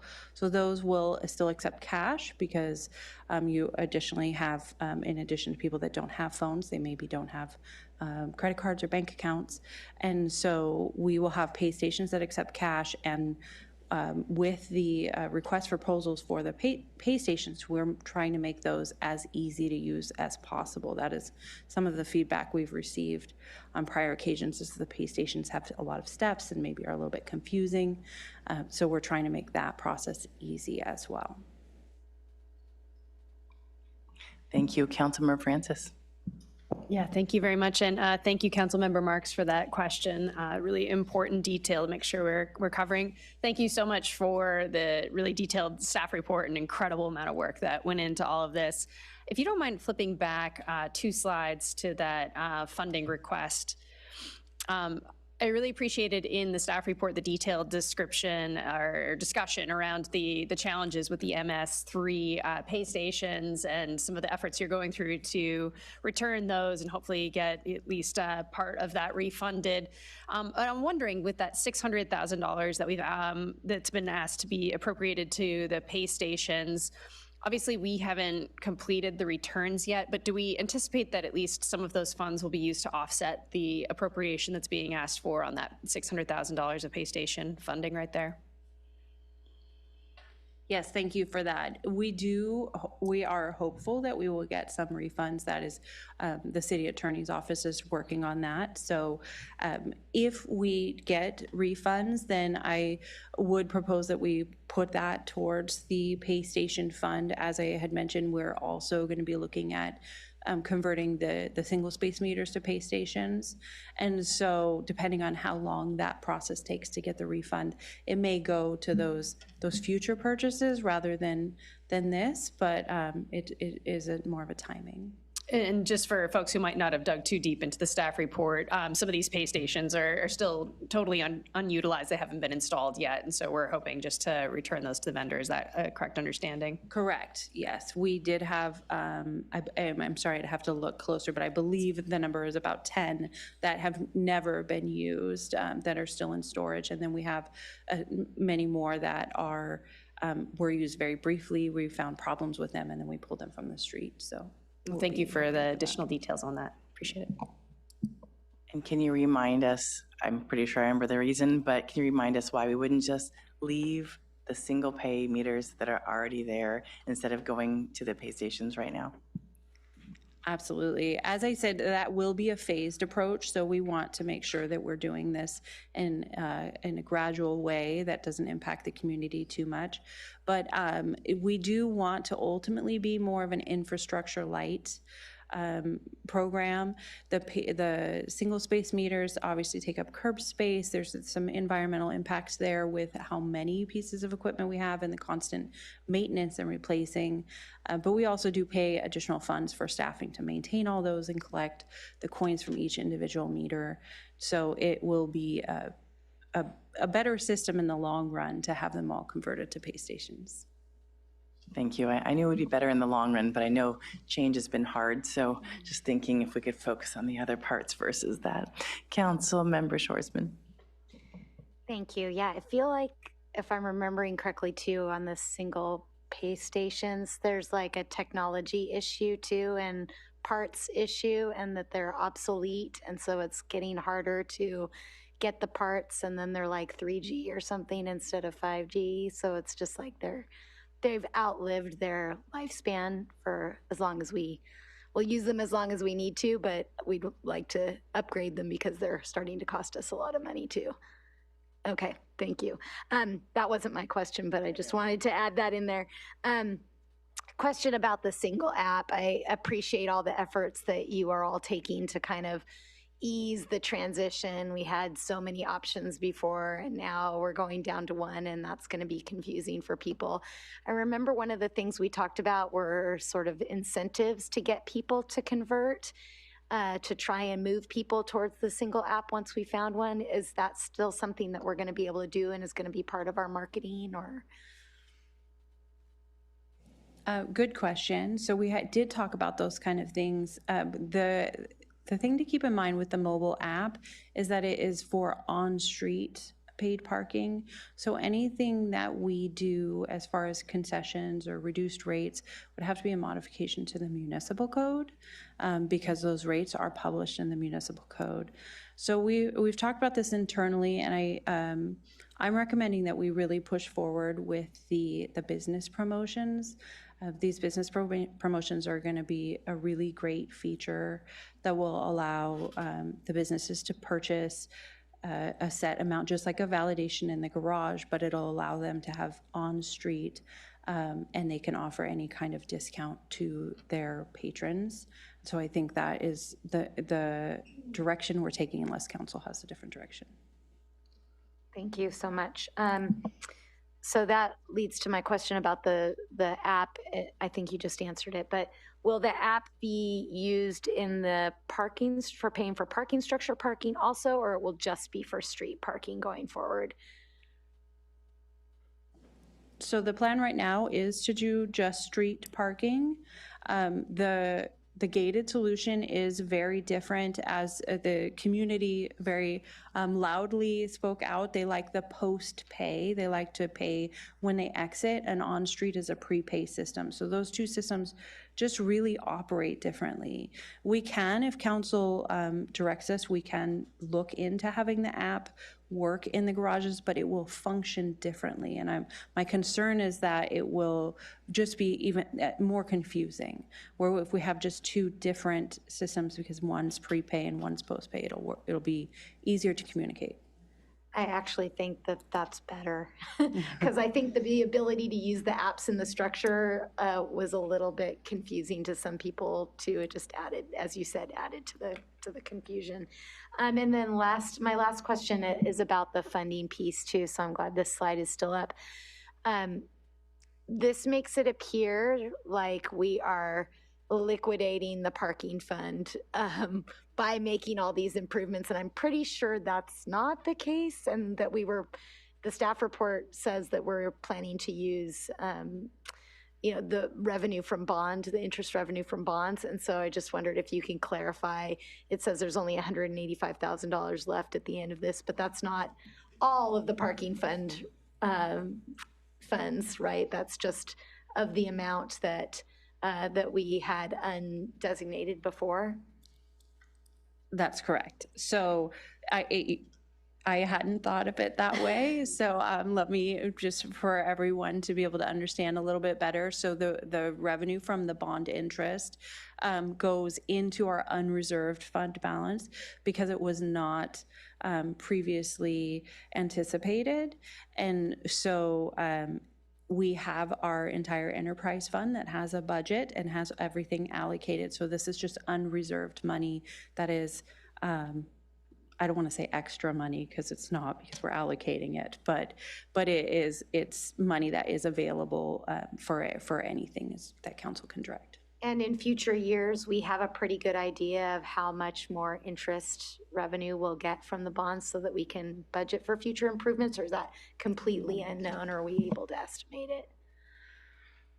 This is likely the largest one-time interest funding amount that you'll have. Perhaps next fiscal year you'll have a smaller amount, but after that it'll be gone. So basically it's the amount of money that we still have in our accounts that we're going to use to pay for the Cultural Arts District parking structure construction. As we pay our contractor monthly, that sum goes down and down and down. And so we had a large sum of money for a period of time that accrued this level of interest. Next year, it'll be a smaller amount, and with the smaller amount of interest in the following year, it will be zero. Thank you. That is clarifying. Thank you so much. Great questions. Thank you. Vice Mayor Pease. Thank you. So I have a few relatively small questions. One is about the naming of these. Well, so I wanted to check first. It seems like we're going toward garage now instead of parking structure. So I'm wondering if you can touch on that. And then I know at the parking steering committee, we've talked about naming of the structures. And so I'm just kind of wondering the pace and then what the communication will be to all of us so that we start using the right terminology. Yeah, hoping to move away from CAD-PS as a, right. So. Yes, I hope that I was trying as much as possible to say Cultural Arts District Garage instead of CAD-PS in my comments. Yeah. But yes, we have discussed that. I'm not a communications person. I'm very, very thankful that we have Christine Bracco working to help us with that. But we did have some internal conversations, whether parking structure versus garages and what is less confusing, and we did land on garages as a little bit easier communicatable community understanding what a garage is versus a parking structure. So we have been working on using that language consistently. As far as the naming, and you're correct, we have talked about it at the steering committee. There's definitely been some ideas flown about, like the Chinatown Garage, Civic Center Garage, but I don't think there's been any solid resolution to that. We've just discussing it at this point. So it'll cycle in at some point. It's on the collective radar. Okay, Correct. garage. Good to know. Thank you for that. In terms of the security measures and the 100,000 design, and it looks like the focus then, because there's conversation about lighting. I mean, there's several measures in here about security, and so I guess two questions. One is that 100,000 kind of a macro look at security measures so that it's priced in the future, or is it really very specific to the security fencing? And then the corollary piece of that security fencing, it says kind of decisively that we're going to use the same material that's been specified for the Cultural Arts District parking garage.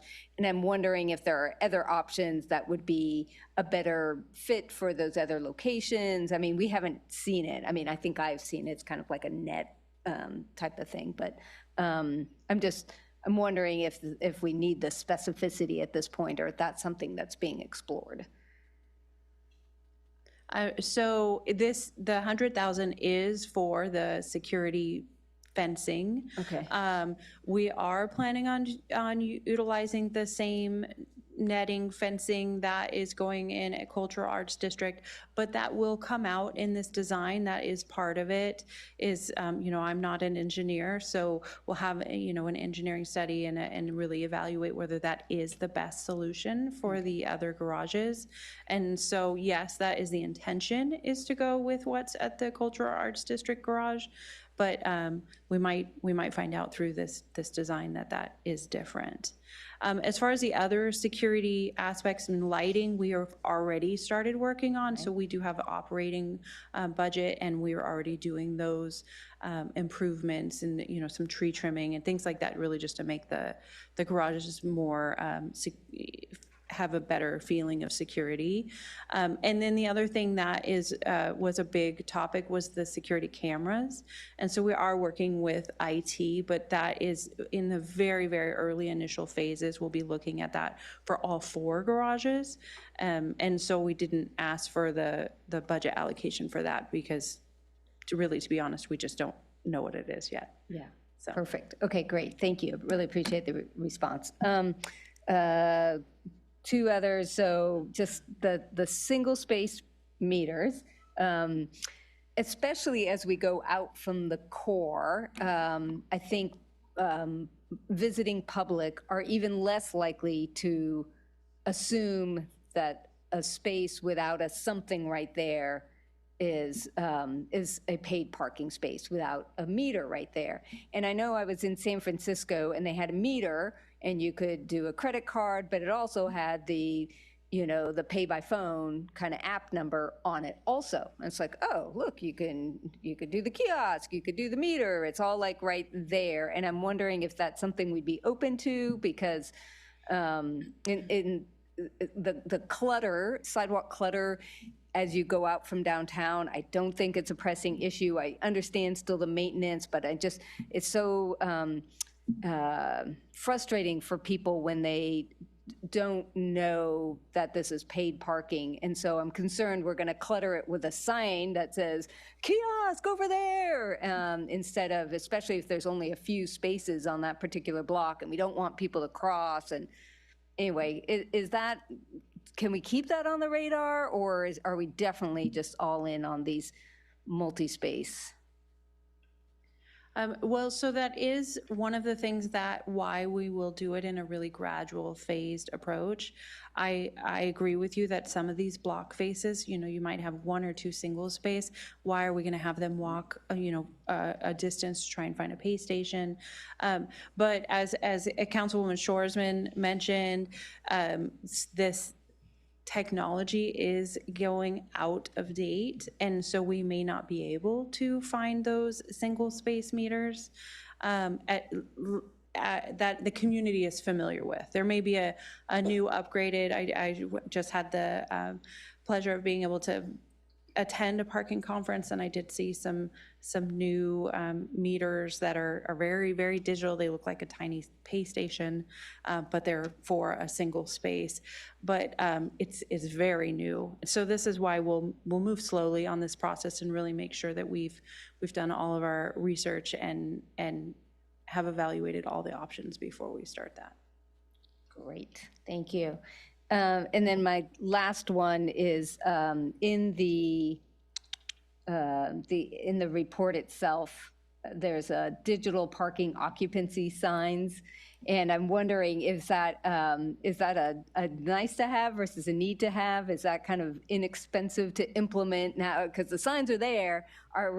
Is this a big lift to be able to actually get them reporting accurate parking counts? Thank you for bringing that up. Actually, I have really good news on that. So one of the things that we found out very recently was that the existing signs that haven't worked since they were installed will integrate with the flash parking system. So we'll be able to use those existing signs and with the license plate reader technology that we have. So we'll have those, and then the Cultural Arts District Garage is also going to have those occupancy counts as well. Great. Thank you so much. Thank you. I have a few more questions that kind of go along that same line. So back to the fencing, it sounds like netting fencing is a lot lighter than was previously discussed. There was a concern around adding fencing of some sort could be a challenge for the integrity of the structure. And so I'm just curious if that is still being discussed, or are we not worried because now they're not metal and heavy fencing of some sort?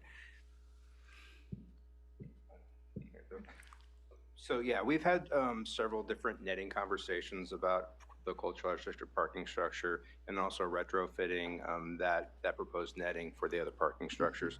The netting that we looked at it for several different reasons. One, you can see through it very well, and so you still have a good view off the parking structure, and it's light. And it's also strong. It's a very kind of thin woven cable. So it's a web cabling system. So it's very lightweight, very strong, and it seems like it's going to be able to be retrofitted into our existing parking structures easily because of the weight and loading issues. And so that's why it was the preferred material kind of selected by the parking steering committee, and why it's the preferred material for looking at it for retrofits of the existing structures. Thank you, I appreciate that. And with the flash vendor, I always forget the way to say this, but fool me once, shame on me. You fool me twice, shame on me. I'm a little reticent after we went through what we went through with the gate. So I'm just curious, if for some reason flash isn't as wonderful as we hope it is, are we able to take it out smoothly? What does that look like? Well, it is infrastructure, so they will be installing the gate arms back at 842, so will be easier to change to another gated system rather than from gateless to gated or gated to gateless. But it is their equipment, so it would be required to terminate that contract with them and return their equipment and then adjust the infrastructure. With that being said, the infrastructure separate from the flash equipment is minor, because it really is just the conduit, the electrical that's running to be able to power these. Some of that we already have in place because we have existing systems. We will need to run an additional conduit for the license plate reader cameras, but that is the way that technology is going. So even if we decided we didn't want to continue using flash, we would most likely use that electrical infrastructure for a new system. Okay. Hopefully that answers your question. That does. Thank you very much. I appreciate that. And I heard you clearly from the report and also today that it's a play then pay, as we used to have, versus the recent addition. So I appreciate that, and I think a lot of the community will really appreciate that. And then for the, hold on, let me see my notes, what that says. Whew, I don't even know my glasses will help that. Oh, yes. So on sorry, page 693, looking at the parts, it seems as though it's not as specialized parts. So our maintenance then, or sorry, our staff would be maintaining this infrastructure versus waiting for someone to come from LA or something to repair, right? That's correct. So that is one of the big selling points with Flash, is that we will obviously have a warranty and service contract with them at the beginning to make sure that everything is working properly. But all of their system actually plugs in very similar to a USB drive on your computers. So everything is what they call plug and play, and they're all parts that you can buy at the local hardware store or on Amazon, and so should be relatively simple to repair and maintain those. And that's great news. I saw that and said, wow, that's a big improvement, so that's wonderful. As far as the app question, Councilmember Marks took care of that for me, so thank you. That was my concern too, is people who don't have a phone, the phone battery dies, don't have a credit card, debit card, any of those things, cash is still important in some way, shape, or form. So I appreciate you continuing that. I know it's law, but I also know that people are thinking of changing that law, so people are concerned when everything is cashless, sometimes people can't afford that. And sorry. Okay, and then so as far as the cameras, it sounds like we'll hear that back or come and see that back in 25-27 budget. So if the community is really concerned with cameras in the parking structures, this survey that the city manager talked about today that's open, this would be the time to put in their input on our budget, correct? Okay, great, thank you. I think that's the last of my questions. Anything else? All right, well, if there's a motion, I'll entertain it. Oh, just kidding. Public comment, so sorry. Yes, we have one, Felicia Lewis. Thank you. Sorry, Felicia, didn't mean to leave you out. Well, no, actually, I was just thinking about some things. Good afternoon, Honorable Mayor and City Council. During my canvassing, I had a lot of questions and possible excitement about in the downtown area. Would it be possible if there was a validation with a proof of purchase for the retailers? And so with this automation or pay per phone or in the parking structure, is it even possible for people to be able to get 2 hours of free parking with a proof of purchase for validation? Because I went around and talked to all of the downtown merchants, and they're excited that with a minimum purchase, let's say of $50, you get 2 hours of parking validation for free. And so if we install this particular pay per phone app, would it even be possible to be able to provide the downtown retailers with some kind of,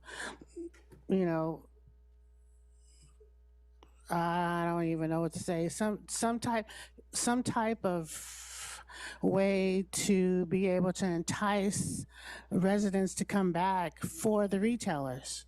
So if we have these mobile apps, is it even possible for people to even have validation for minimal purchases?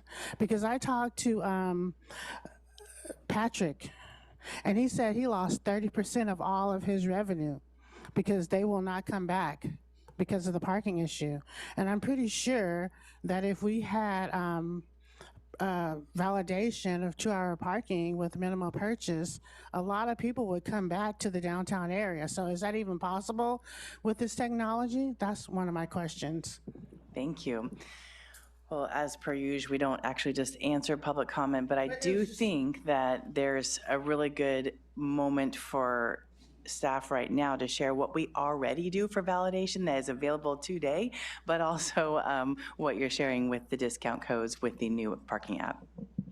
Yes, absolutely. So we do offer garage validations now. Businesses can purchase hourly parking at a discounted rate and then offer that to their customers with purchase or however the businesses want to honor that validation. So that is available now. I will say with the new gated solution, that business process for the businesses will be much easier and more convenient, and also for the customers to be able to apply that validation to their parking. So in addition, the Felicia's comment about the on-street, that will be available with the mobile app as well. Nice, thank you. I remember when we were hoping that would work with the kiosks, and then it just didn't work out as much. So I'm excited for the future. Any other public comments? No, there are not. Thank you. Vice Mayor Pease. Thank you. Just starting deliberation here, and super supportive. I just, it's a suite of amazing here. And as the liaison to the Downtown SLO Board, I know that they've been really involved, and grateful for the communication and just a lot of, adjusting that staff has been able to do to be able to accommodate their fabulous feedback. So I think all of that is great. I think that I appreciate the phasing in of the pay stations and being open-minded as we think about best fit and combination. And I think we could be open to something there. The one thing that I actually like to change, and it's just super minor, but on item 8, where it talks about appropriating the money, and then for the security fence for the garages, and then it says utilizing the materials selected for the Cultural Arts District parking garage. And I just want to add the word potentially utilizing the materials, just because I don't think I'm in a comfortable place to make that as a directive. And if something else seems like it's going to be a better fit, I just want to keep that open. Other than that, I'm happy to go ahead with this item. Thank you. That's a great additional word, because I think that when we see a new material go in, sometimes it works great and sometimes it doesn't. Councilmember Shoresman. Thank you. Yeah, I'm supportive of that slight word change too. And just want to overall thank staff for the great report, and you clearly have been listening to the community, and you've taken all of the things into consideration that have been brought up over the last several months and probably year with Downtown SLO, and with all the different conversations and the plan that work that was done with Dixon. It's all showing up here, and it's great to see. And it's great that we are in the place right now where we have the money to make these investments, kind of all in one fell swoop. With, I know, more to come in the future, but it's all great. I think the one thing that I just want to reiterate, and I brought this up in agenda review this morning, was and thank you for adding the timelines to the slide deck. I think it was confusing what was going to happen when, in the near term versus the midterm versus the long-term solutions. And so your slide deck really put some time frames on when things are going to happen. So I appreciate that. The one thing I just want to reiterate, and it was mentioned in Downtown SLO's letter too, is that I hope that we won't wait to install the gated solution in the Cultural Arts parking structure, parking garage, until we do all the others too. There was definitely voiced in the letter from Downtown SLO that we really need to move, if we can at all possibly, move forward on the Palm Street structure, the Chinatown structure, garage. I'll get it eventually. But people are pretty, kind of over that structure experience and would like to see that move forward quicker. And maybe, as that was used as a pilot before, maybe it's a good space to try something out new in the future as well. So hopefully we can move forward sooner rather than later on that one. I'm also really grateful to see some funding move forward for safety measures, but I know that $100,000 is probably not even close to what it will cost to do all the things, again, that we want to do with lighting and signage and the safety measures, the fencing on the top. So we'll look forward to what you propose coming forward on that. And then just to reiterate, which you already know, on all of this, it's going to be communication.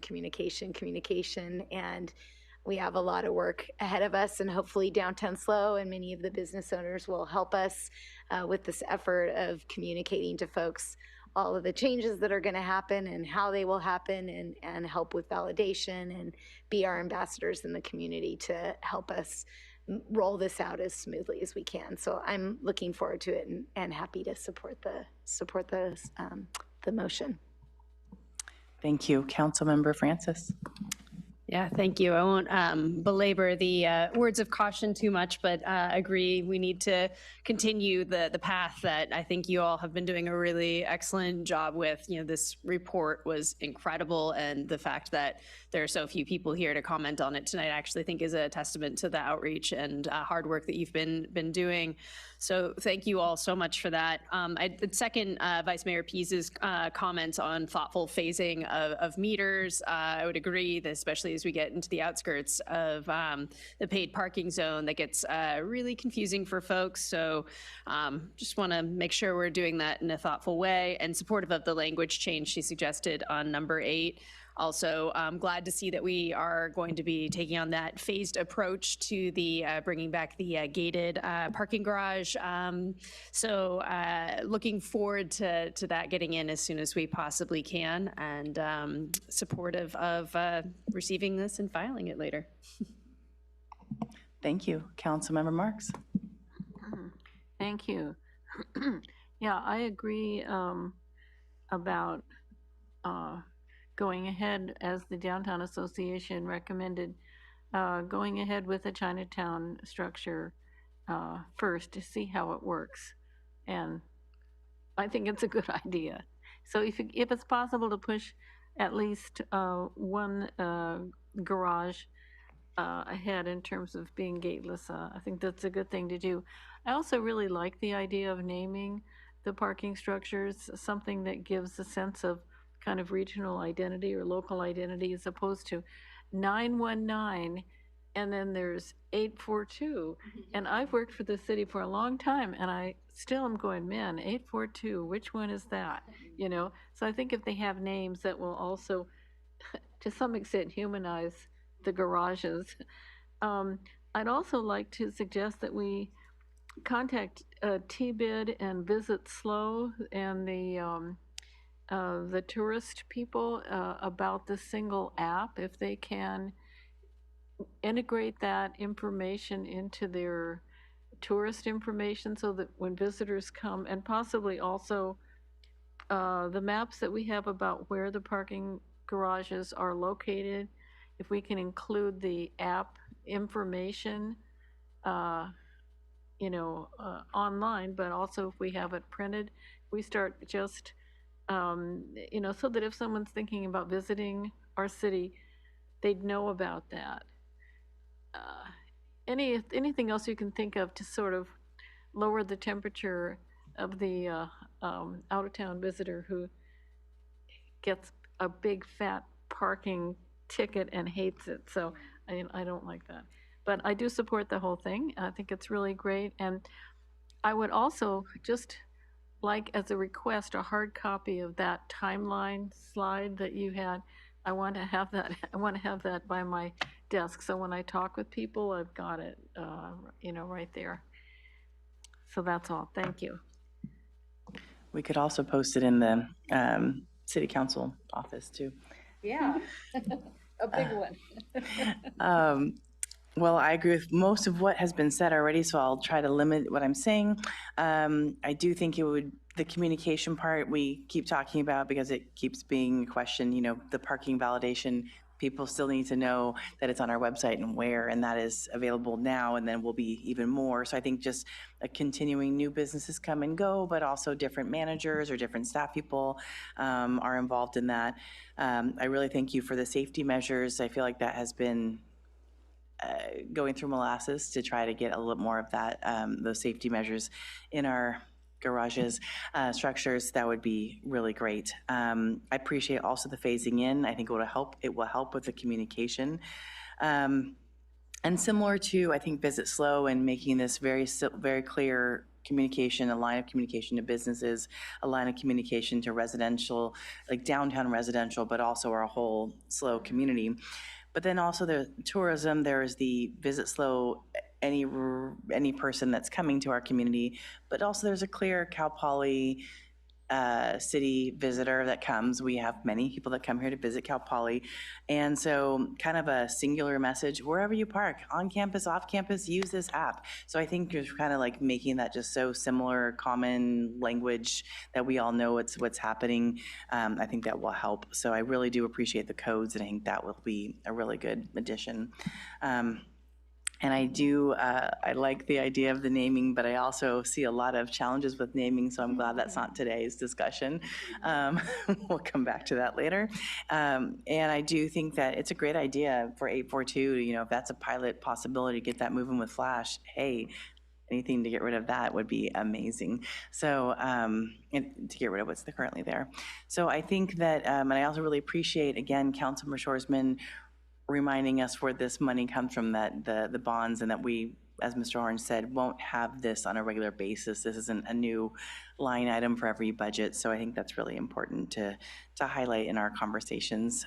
So thank you so much for all of his hard work. I agree. You've been listening and helping us, so we really appreciate it. Vice Mayor Pease. I would like to move staff recommendations with one addition of the word potentially in item 8. Sounds good. Councilmember Francis. She seconded. City Clerk, can we have roll call, please? Vice Mayor Pease? Yes. Councilmember Francis? Yes. Councilmember Marks? Yes. Councilmember Shoresman? Yes. Mayor Stewart? Yes, and the motion passes 5-0. Thank you so much for all your work. We're going to take a 10-minute break. Well, welcome back, everybody. Thank you for sparing us a little break. And we are coming back to receive, potentially, the Mission Plaza Enhancement Project. And Mr. Horn and Project Manager Sandra Galanka, did I say that right? Okay, good. Will be presenting this report. Madam Mayor, members of council, thank you so much for the time for the Mission Plaza Enhancement Project. I would like to introduce you all to Sandra Galanka. She joined our team in September 2023 with over 10 years of experience down in the LA area working for a private high school. And Sandra's skills and abilities are evident tonight just because alone you saw 3 different staff reports from Sandra, project manager, that delivered about $8.5 million worth of capital work. So thank you so much, Sandra, for your hard work here. Specifically tonight, we're here to talk about the Mission Plaza Enhancement Project, and Sandra will present some background information for the project, provide information regarding the current project scope, bidding process, and discuss several alternatives council could consider. And with that, Sandra, take it away. Hello, everyone. We are here to provide an update on the Mission Plaza Enhancement Project. So far, we have completed 3 rounds of advertisements for the project. However, the project is currently facing some budget constraints. Given the long history of this project, we'd like to take a moment to give an overview of the past actions and what has brought us here today.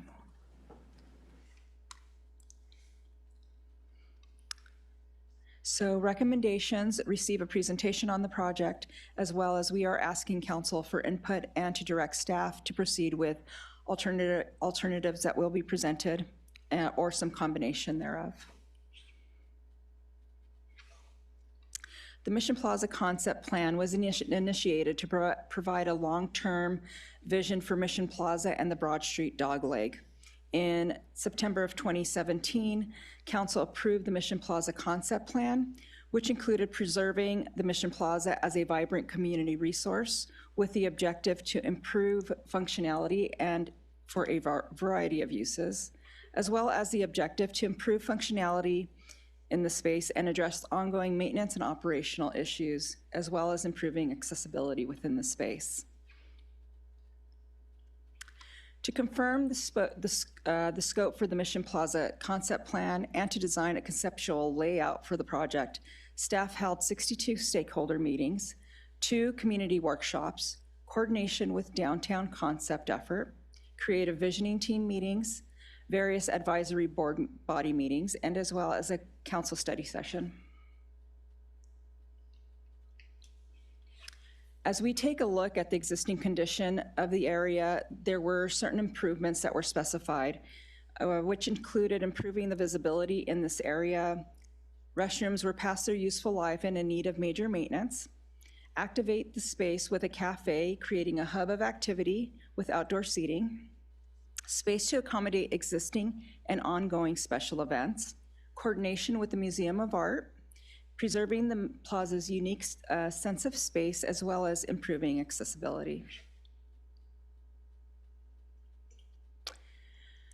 So in June of 2018, the city hired RRM Design Group to prepare a preliminary site plan, as well as in June of 2019, the community members asked council to direct staff to include the restoration of the Murray Adobe. And in June of 2023, City Council authorized staff to advertise for construction bids. The project would replace the existing restroom, including the construction of a kiosk cafe, the creation of uncovered outdoor seating, in addition to other improvements which included pavers, furniture, lighting, signage, improvements to the drainage around the adobe, including a viewing wall with a window to further protect the adobe, in addition to string lighting, plantings, and cameras for security. These renderings give us an idea of what the project was advertised as and what the space could look like upon completion of construction. We'll now talk about the advertisements. The project was advertised with an estimated construction cost of $2.25 million and a publicly disclosed funding amount of $2.4 million. The first bid opening was conducted on April 18th. One bid was received from QuinCon Incorporated with a bid total of $3.4 million. Staff reviewed the bid submittal and discovered multiple pricing errors within the bid package. When recalculated, the bid total increased to $7.2 million. The bid was deemed non-responsive due to pricing errors, and on May 8th, the city manager authorized staff to reject the bid received and re-advertise the project. On June 13th of 2024, the second bid opening was conducted. Two bids were received, one from QuinCon and the other from Edwards Construction Group. QuinCon was the apparent low bidder with a bid listed total of $3.8 million. Staff reviewed the bid submittals and deemed that both bidders, including the low apparent bidder, provided insufficient information to determine responsiveness. On July 17th, the city manager authorized staff to reject the bids received and re-advertise the project. The third bid opening was conducted on October 3rd, 2024. Two bids were received, one from QuinCon and the other from Edwards. The apparent low bidder was QuinCon with a bid total of $4.2 million. The apparent low bid exceeds the publicly disclosed funding amount of $2.4 and the engineer's estimate of $2.25 million. The project's budget is currently experiencing a shortfall in the amount of $1.1 million. To better understand the bids received, staff conducted an analysis of the construction bid items.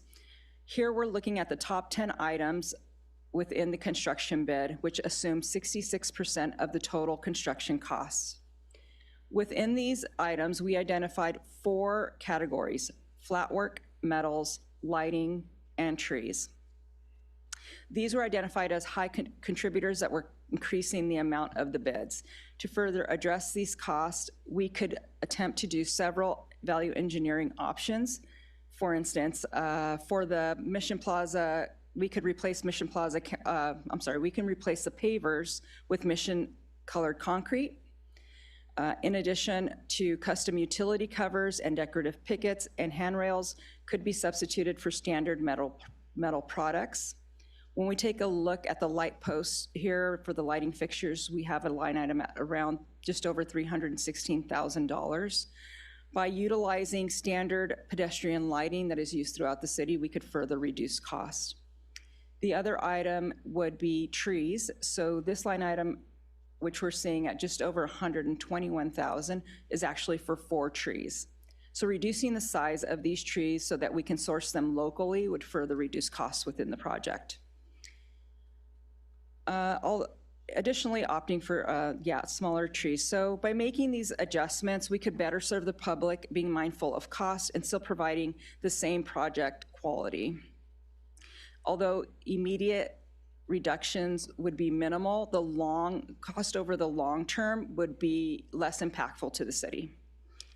So with that, we really tried to create alternatives that could value engineer some products and give you some different options on how to approach this project. So we'll go into the alternatives. Alternative 1A, award the project to Quincon as advertised and appropriate $1.1 million from the CIP Capital Reserve Fund. 1B, award the project to Quincon and authorize staff to value engineer specialty items. 1B would include all project scope within 1A with a redesign to standard products. This alternative would require the same amount of funding in 1A to award the contract. Any remaining funds would be returned to the CIP Capital Reserve Fund. Both options within the alternative 1 could start in February of 2025. Alternative 2, revise an existing design and rebid. Alternative 2 would authorize staff to redesign the project and remove the cafe kiosk and all associated costs, as well as replace specialty products with standard products while ensuring the project's aesthetics are preserved. Removing the kiosk will offer some cost reductions, but it is difficult for us to calculate due to the rising construction costs that we are seeing. We do estimate removing the kiosk could result in a reduction of costs of approximately $500,000, but the removal of the kiosk would not activate the space as originally intended. It would offer the flexibility to potentially host food trucks or support other larger events in the future. However, the absence of the kiosk might result in a less lively and potentially underutilized space. We will collaborate with RRM to develop solutions to activate this area. The timeline for construction for Alternative 2 would be late summer of 2025 following concerts in the plaza. We'll move on to Alternative 3. Excuse me. Alternative 3, redesign and rebid a limited project. Alternative 3 provides 2 options for the restroom component of the project. Additionally, provides options that could be added to the project. There are 2 options within 3A. First would include demoing the existing restroom and replacing it with a prefabricated structure. The timeline for construction would be approximately 28 to 30 months, and that is because we expect to have to initiate a new entitlement process as well as multiple advisory body meetings for this design. Currently, we're seeing a lead time of approximately 16 to 18 months to design a prefabricated structure as well. Option 2 within 3A is focused on the maintenance of the existing restroom. That would include deep cleaning, repainting, replacement of all fixtures, and associated plumbing. The timeline for construction would be approximately 6 months, beginning spring of 2025. This alternative also offers the option to include lighting and/or the Adobe repair as a component to the project. With Alternative 3, it is important to know that the flat work and landscaping that was shown in the renderings previously is not included as part of this option. It would only include the work specified within the alternative.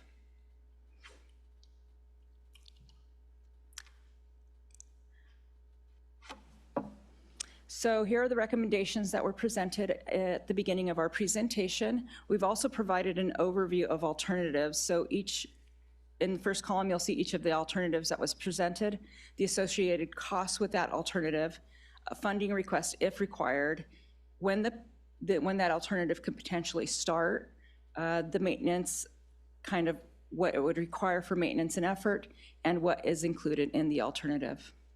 So thank you. Thank you very much. It's a lot of detail, and we've talked about this plaza project for a while, and it seems very challenging. Any questions from my colleague right now? Councilmember Francis. Yeah, thank you. You got into it a little bit at the end in the alternative 3, and thank you for an awesome presentation.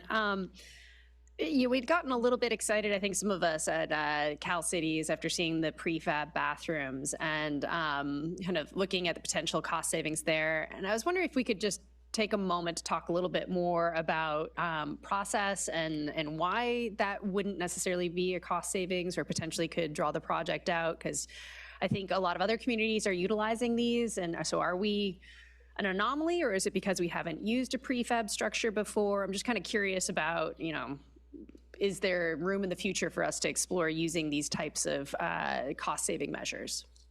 I'll just say you have some solid head nods here with that question. So you're right. We haven't implemented a lot of prefab structures here in the city. Every time we've looked at using a specific prefab structure, there's always been good reason why we varied away from that. So we don't have a huge history with them. For the Mission Plaza site, why a prefab kind of makes sense in my mind would be that we're able to spec and have the structure built off-site in a different location and not impact the Mission Plaza during that time. So we bring a prefab onto the site and we have a shorter construction window. So that's a benefit to the community.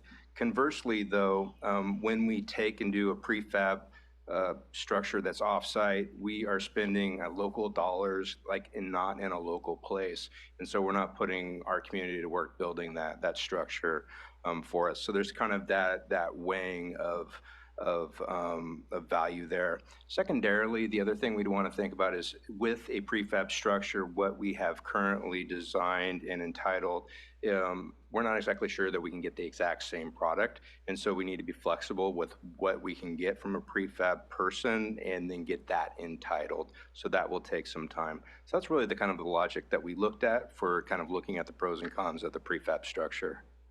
Yeah, thank you for a little bit more clarification on that. And also on one of the alternatives, I think 3B, with the rehab of existing bathroom structure.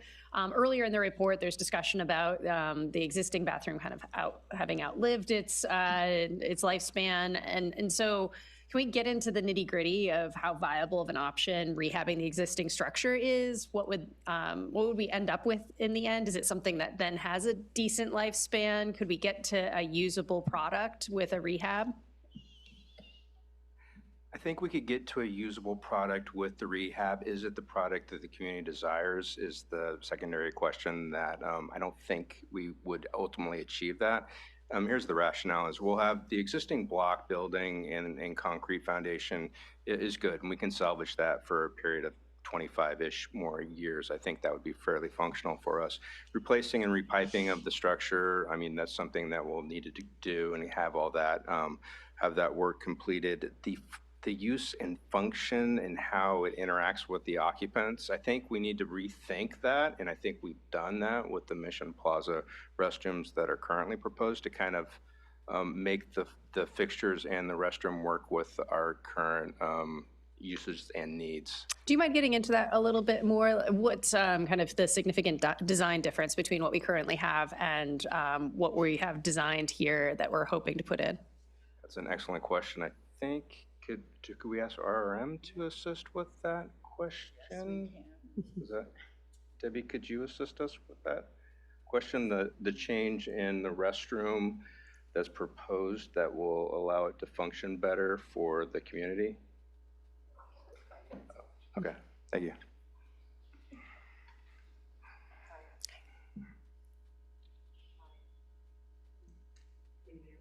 Almost. Can you press the, yep, perfect, 1 second. Try it. Here I go. Hi, I'm Debbie Rudd with RM Design Group. So the question is, how do the new restrooms improve from the old restrooms? Yeah, we were exploring the alternatives of potentially just rehabbing what exists, and just kind of curious if you could get into the details of how the design is really different on the new proposed design. So one thing is it's ADA accessible. One thing is that we've increased the size and the number of fixtures. Another thing is we have skylights, so it's lit during the day without having lighting. We have changed the design of the doors, and the purpose of that was a request by Parks to eliminate people being able to go into the restrooms, lock the doors, and so it's a more safe and inviting place. We also have the music to help deter people loitering in that area, better lighting, and then a brand new roof. I don't know what the existing roof may need to be replaced. I'm not sure. Can you think of anything else? Okay. Yeah, thank you for that clarification. And coming back to a different structure, the kiosk, you and I had a chance to talk a little bit about this earlier, but just, for folks who are kind of contemplating these design changes right now, could you tell us a little bit about how the kiosk is contemplated to function? Is that something the city's going to run? What is that going to look like? And if we went the food truck route, how might that service be different? Sure. Yeah. So, honestly, the city doesn't have a great depth of experience in renting out kiosks to vendors in the downtown. We have some larger structures that we do on a long-term basis, but this is a little bit different. So we'll need to learn by doing through a portion of this. If we choose to build the kiosk shortly, that council makes that decision, we'll develop an RFP package that will go out to the community to get proposals from different vendors to inhabit that space, what they would need from us. And also, we'd also include an agreement in that space where they would take care of a certain section of the Mission Plaza in order to control and maintain that area. And so that was really the intent, was to rent it out to a vendor, have people present for majority of the day, and have them take care of the portions of that area to kind of help keep it activated and clean. So sort of in the model of the Zen Dog at Laguna Lake golf course. Is that kind of what we're imagining? I think so, yeah. Okay. Something similar to that. And if we went the food truck route, would be putting parameters on, like having somebody there semi-permanently, some sort of rotational basis. What would that look like? I think it's something that we would have to develop as well. I think with the food truck route, you would see it more intermittently, probably, for a portion of the week, maybe not the entire week. But it is a viable alternative if we wanted to go down that route. There's a lot of it is how we want to manage and control that area, and so a lot of it's open to what we're willing to contribute and get a vendor to do for us is what we could manage out there. I think my last question. There were some really specific design elements that were in this first bid out project, particularly around lighting and just little design bits. And I know that all kind of came out of the public input process. And so I'm just wondering about, as we come into it tonight and we look at potentially doing these alternatives, how do I phrase this? Are there, since I'm coming into the project semi-late, this project predates me, I'm curious about, what elements are going to be most important to the community to retain. I was hoping we'd have a little bit more community input tonight on this particular project as we think about, what we can cut for cost savings or not. I'm wondering if you have a good feeling for what pieces of this are most important. Generally, my thought is all the community outreach that we've done, the visuals that we provided show a picture of what Sandra presented earlier in the presentation. With the items that she identified as areas for further exploration, I really feel that there's value in looking at those more and hoping if council ultimately goes down the path of the 1B or something that looks at those 4 different areas for further exploration, I would think those are areas that we should look at. The trees are one area that I definitely think would be a value to kind of look at and make sure that we're getting the best value for the dollars spent there. There's small things that we could change in the metalworks that would provide a very similar look and feel, but at a reduced cost. One thing that that we've kind of struggled with the flat work is that there's pavers and DG proposed for this site. And so DG adjacent to concrete usually has an effect where the DG, the decomposed granite, transmits onto the concrete. There's, the associated cleanliness and kind of trip and fall issues related to that. So I think that, and perhaps looking at the paver aspect, might be of value to the city, because we would be able to, one, reduce costs, reduce some maintenance, but also the cleanliness component of like food and different materials that are in those concrete paver lines might become an issue for us in one aspect or another. And finally, the lighting, I think we kind of spoke to that earlier, is we have a vendor who's producing a very, intricate lighting system, but that vendor will most likely not be around for a period of time. And this facility will serve our community 30 to 50 years in the future. So hopefully getting a product that's replaceable and maintainable would be of value for the folks doing that work, and I think also for the community as well. So those would be the areas that I would focus in on if council was looking to award the project tonight. And if we get into the alternative of starting to kind of cut at some of those different design elements, does that potentially delay the project even further, or is that something that can sort of be done simultaneously with the project moving forward? If council ultimately chooses to do 1B or similar, that would be concurrent with the project moving forward. So council would award the project tonight, and staff and with RRM support would start looking at those different materials to see if we could spec a higher value product. And so that would happen concurrently and shortly after council's action this evening. Excellent. Thank you so much. Thank you for the questions. Councilmember Shorsman. Thank you. Yes, I just have a couple more. I had the benefit of asking a bunch of questions earlier today. So just curious about the timeline here noted. With 1A and 1B, it says we could start in 2 months. You mentioned with some of the other alternatives not starting for quite a while because of some of the, new design or new collaborative work that would need to be done before we could get to the point of building. So with 1A and 1B, it could start quickly. What would the completion date be? Would we start to run into summer, or would we put it on ice during the summer while we've got a lot of activities happening in the plaza, or would it be done potentially by then? Seems optimistic, but. We were just counting on our fingers while you're asking the question. So the construction duration is 9 months. And so if we start in February, theoretically, the terminus would be sometime around November.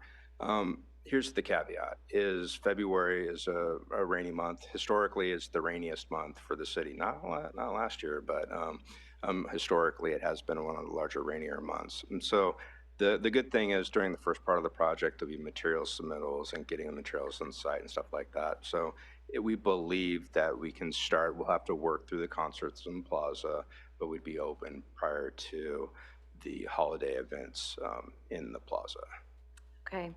Also with 1A, 1B, and actually with alternative 2, there would be an additional funding request that we would need to make, and you, I think, all have proposed taking that fund out of the CIP reserve. So if we went with one of those alternatives, would it be the intention of replenishing the CIP reserve in the next fiscal year, or at the end of the year, mid-year, something like that? Each fiscal year, we plan on replenishing the CIP reserve with the 20% of LRM that's budgeted in the capital plan. And so budgetarily, we assume that the $4 million that's in there goes away throughout the 12 months prior. So 2 things would happen. We would move forward with the project. Any remaining funds would be returned to the CIP reserve upon completion of this project, and of course with the 25-27 financial plan. If it's council's direction to continue with the CIP reserve,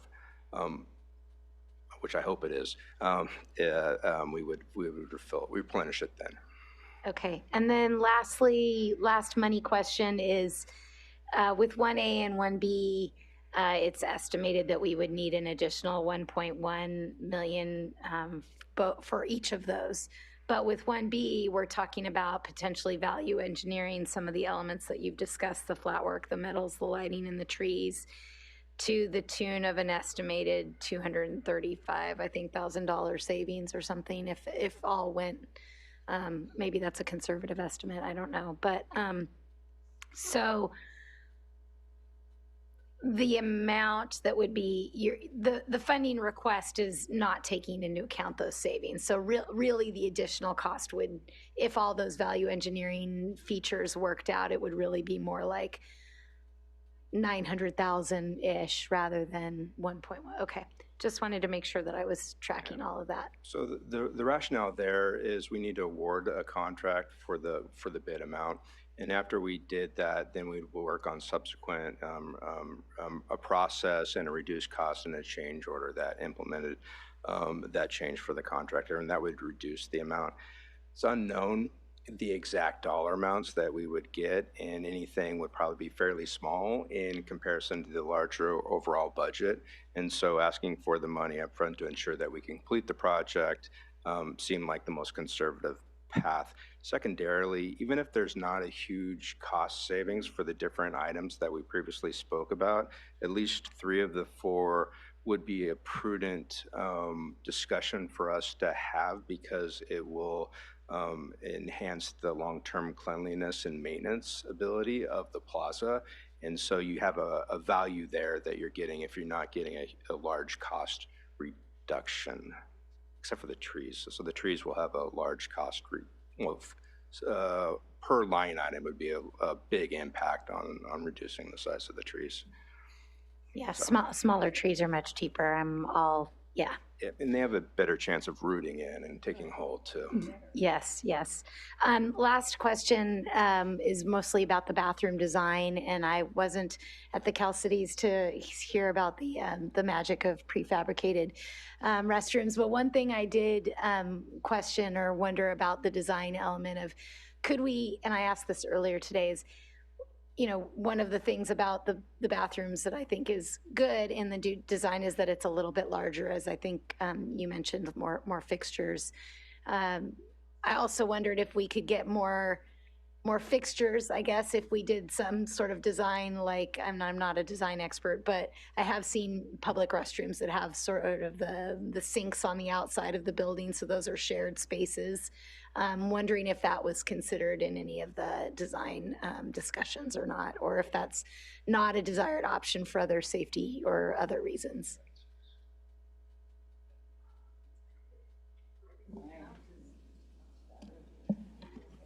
Yeah, one more place to utilize inside would be ideal for people.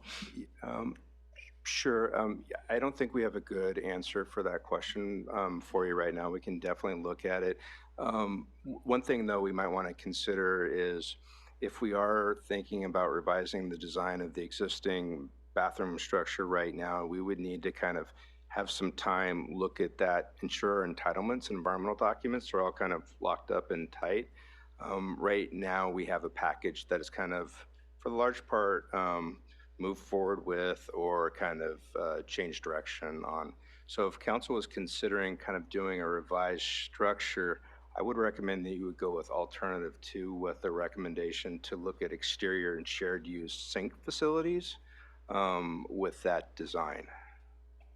Thank you. I wasn't intending to take us in a different direction. It was more of a curiosity if that had been a thing that had been checked off the list for another reason or not. Anyway, sure. Maybe others want to talk about it more, but I wasn't intending to derail the whole thing with that question, just more of a curiosity, but thank you. Thank you, Councilmember Marks. Thank you. Yeah, I'm interested in learning more about alternative 2. It does include a new restroom.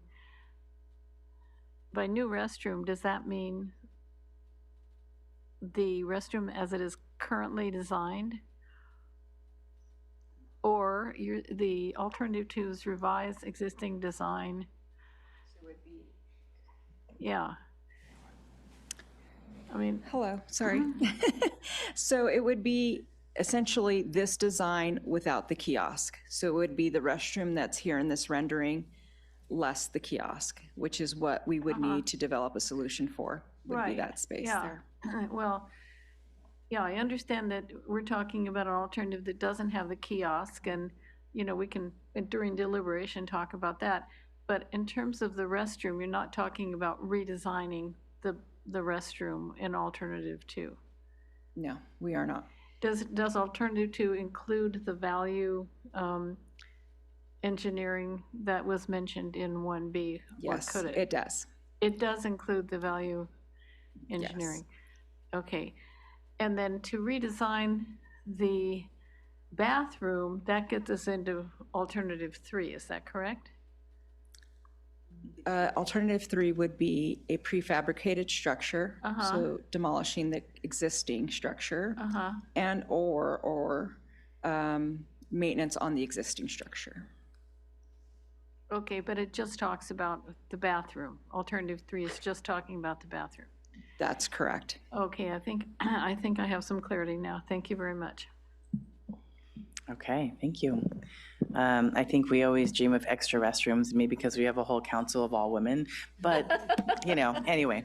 So I think when it comes to the external sink, that was exciting for a hot second there. I don't see any other questions. Most of my questions have been asked. The only question I think I remember seeing earlier, you said there were 62 meetings for public input, right? That's correct for the downtown concept plan. Yeah. So when you say we need more public input, there gets to be that point where, like, when do we, you know, it's I feel like we always are struggling with wanting to get more input, and yet it's not always the right time because we're wanting to ask people a question today, but they're like, I already went to those 5 other meetings. So it's always a challenge.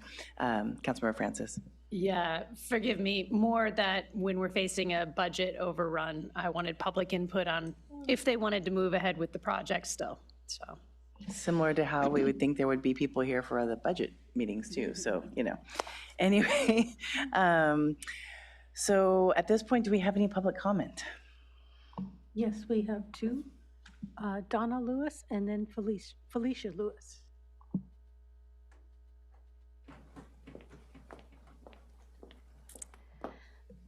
Good evening, Council. My name is Donna Lewis, and I'm here tonight representing the Board of Directors for Downtown SLO as the past board chair. The board wishes to express its strong support for the completion of the Mission Plaza project as it's been designed. We support options 1A or 1B with the understanding that the project has come in over budget and there may be a need, you know, there may be modifications needed to keep the overall project costs in check. We don't support the other alternatives presented as we feel paring back the project this significantly and going back to the drawing board may result in a lesser project with a similar price tag. Time is money. We are concerned that further delays will make the project unaffordable on any scale, inhibiting the city's ability to execute on any version of the plan. In our board's view, the project originally imagined and approved presents significant opportunity. Mission Plaza is the jewel of our downtown and is the gateway to the new cultural arts district.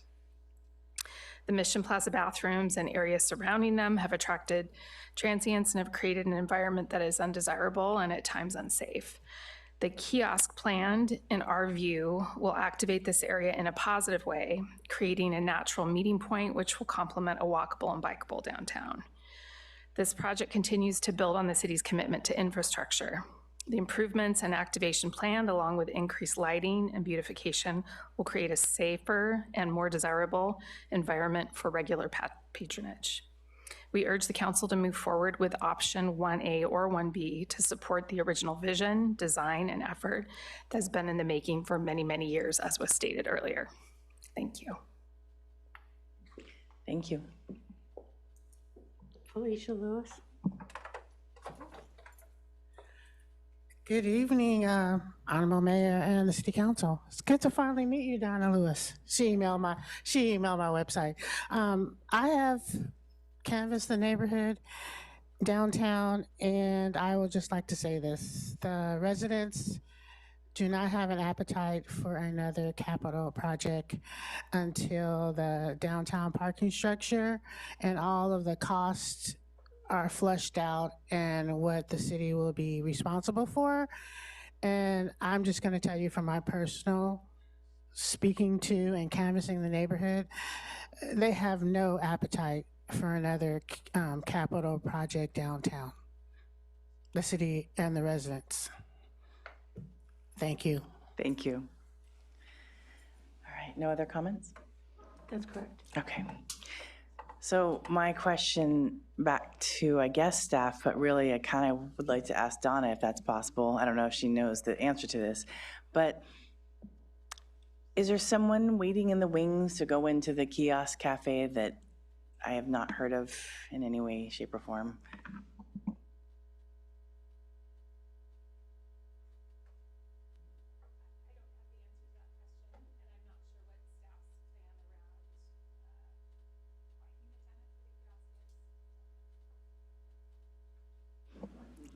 I think Mr. Avakian.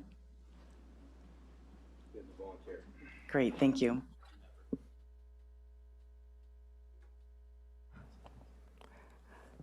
Debbie Red with RRM. So the question is, do we know somebody who wants to go into? So we did do some due diligence early on and asked around some existing businesses. And the existing businesses we asked were very interested in going in.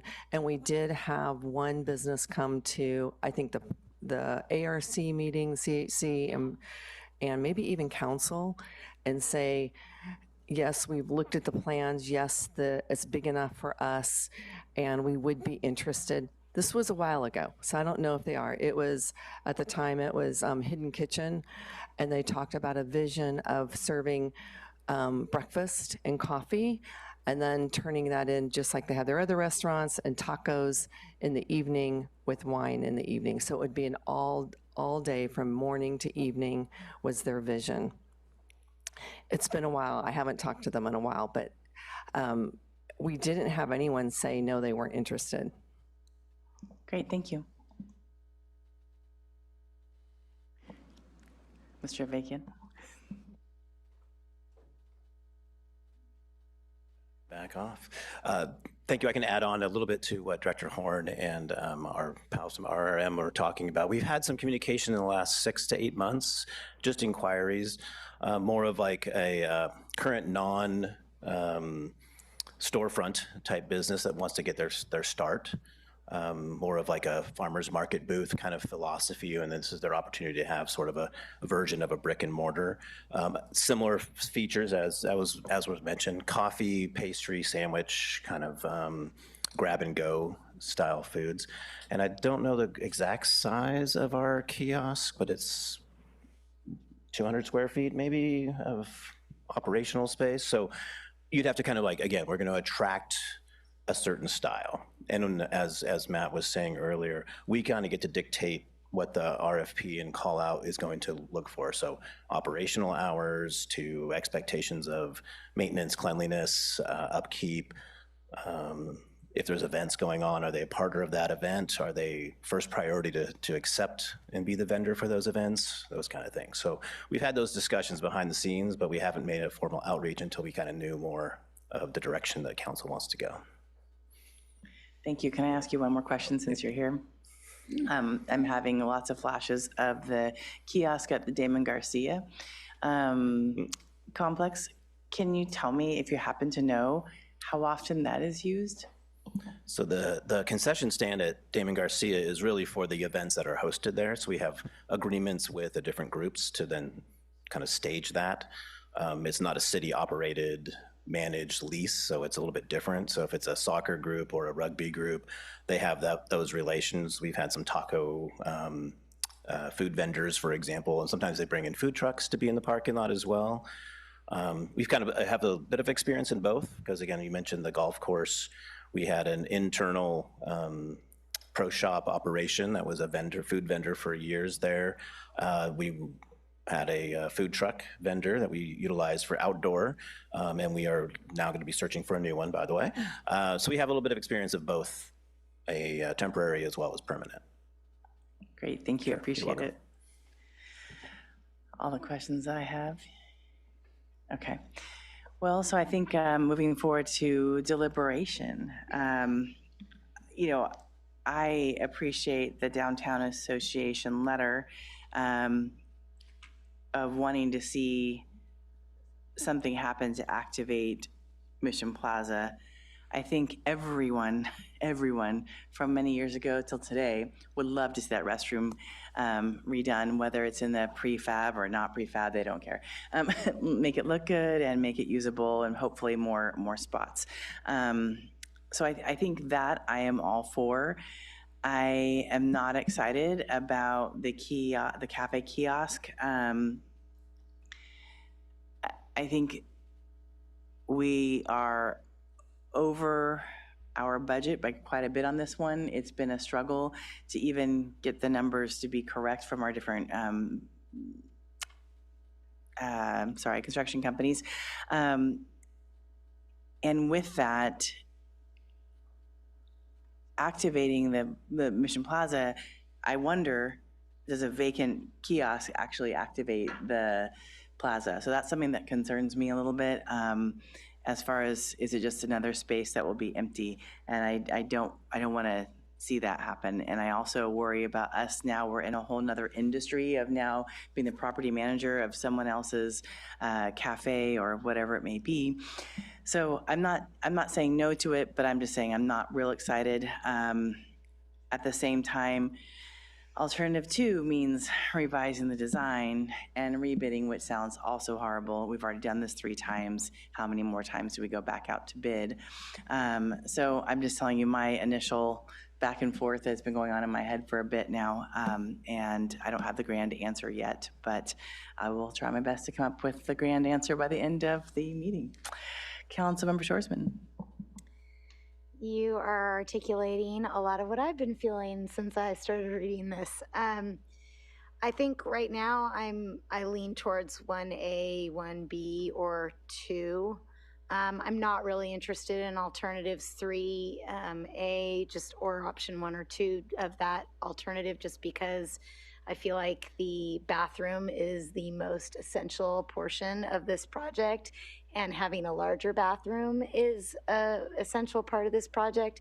And I don't think rehabbing the existing building is really even, to be honest, an option. I feel like I've had so many complaints about that bathroom and so many people that tell me they don't even want to go inside it, that I think there's a little bit of this is not an official term, but PTSD related to that bathroom, and people just they just don't even want to go inside it. So I feel like we need to start over with the bathroom. Maybe a prefab solution might be good, but I think that, again, it's the center of our downtown.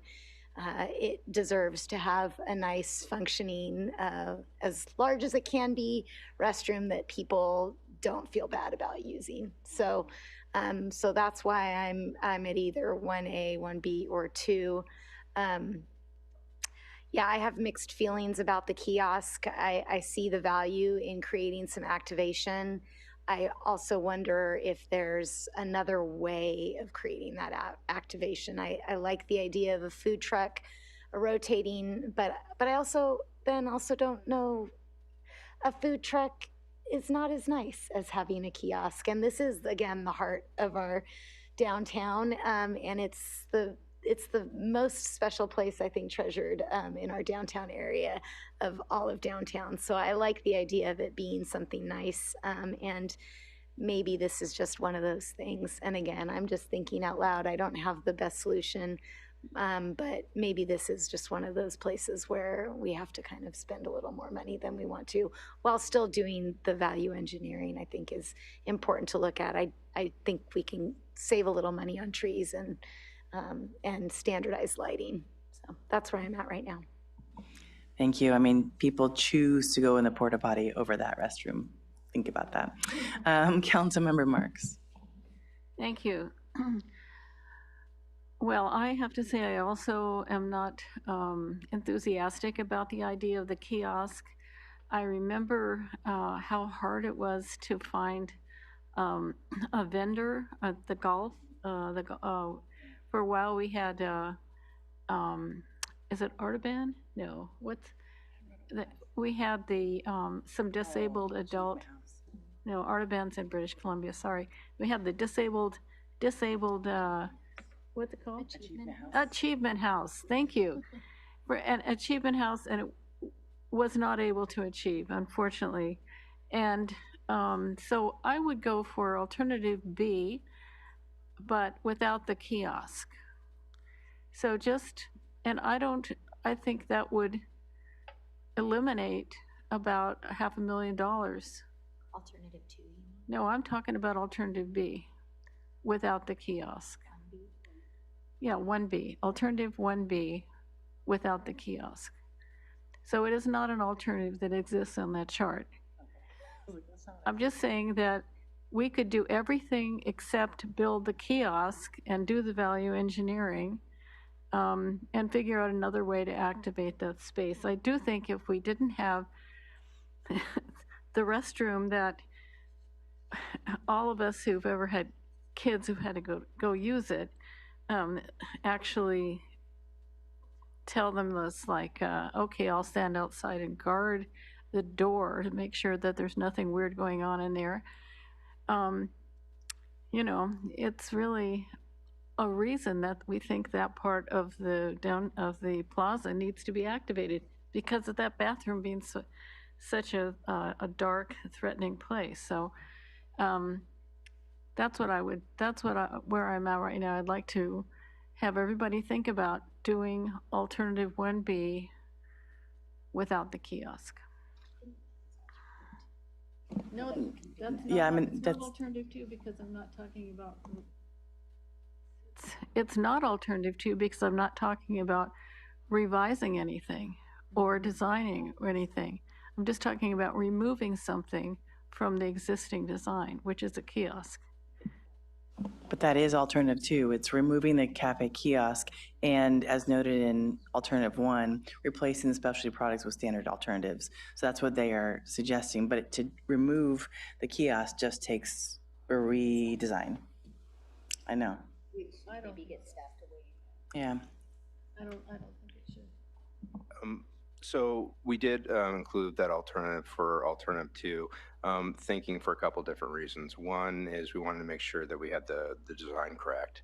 And so we wanted to work with our partners to make sure that was correct. But also 2 is we're in the like $750,000 of value area eliminating from the contract via change order.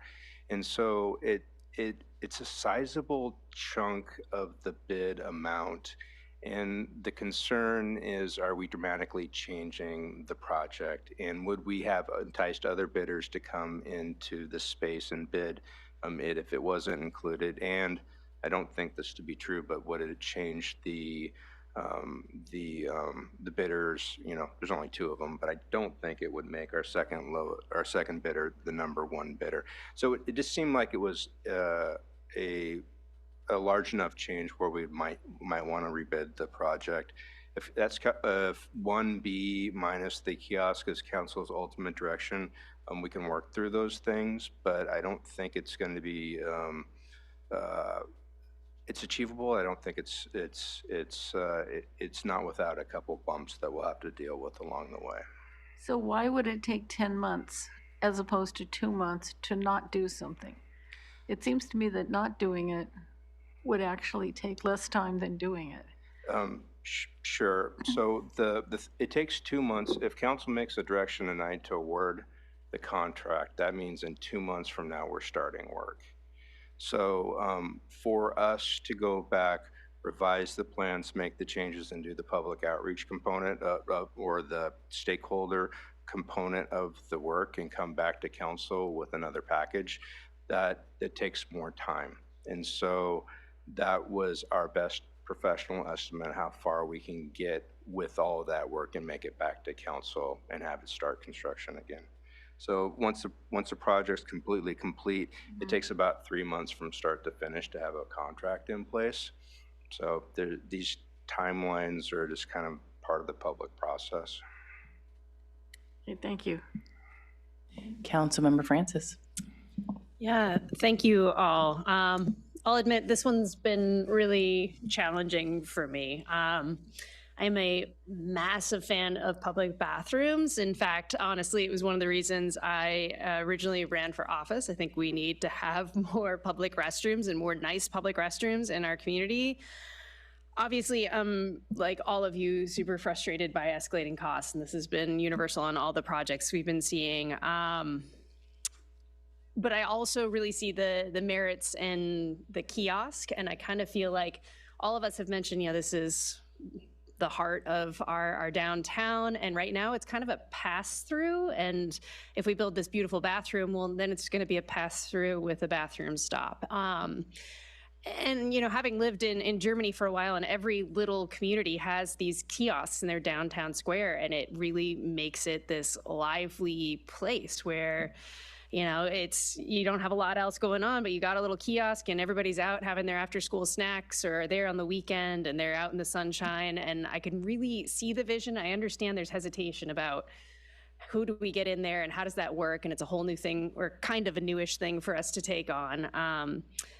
But I also, I get the vision, and I'm struggling with letting that piece go. I also, delaying this, we potentially have all these, tariffs coming, and that's going to just escalate costs, and that's kind of a challenge to consider here. And then also, putting more money towards it right before budget setting when we don't understand all the trade-offs yet is another big challenge. So I think I've heard all of you are really struggling with where to fall on this.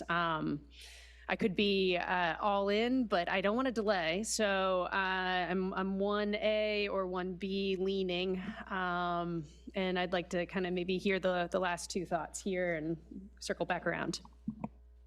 Thank you, Vice Mayor Pease. Thanks, everyone, for the comments. I think we, to echo the struggle, frustration, also just kind of macro questions. Are we doing our best work as a city in how we develop our construction drawings and our bids and connecting with contractors and all of those types of things? So we understand that there are cost escalations, but it's also just, I don't know, it's just a little bit odd that we have had such limited participation, right? So that weighs on me a little bit just in thinking about upcoming projects, and if we need a little bit of a refresh, that one, I don't know.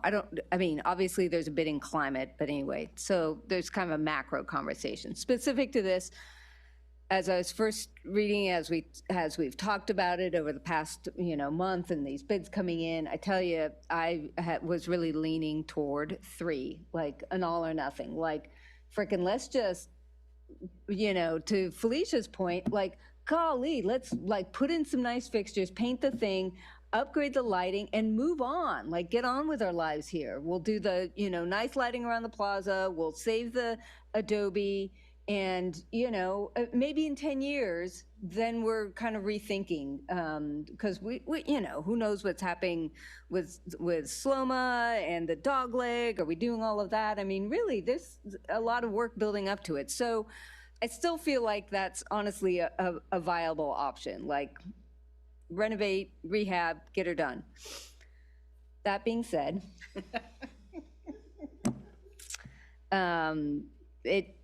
it pains me, but I do think at this point an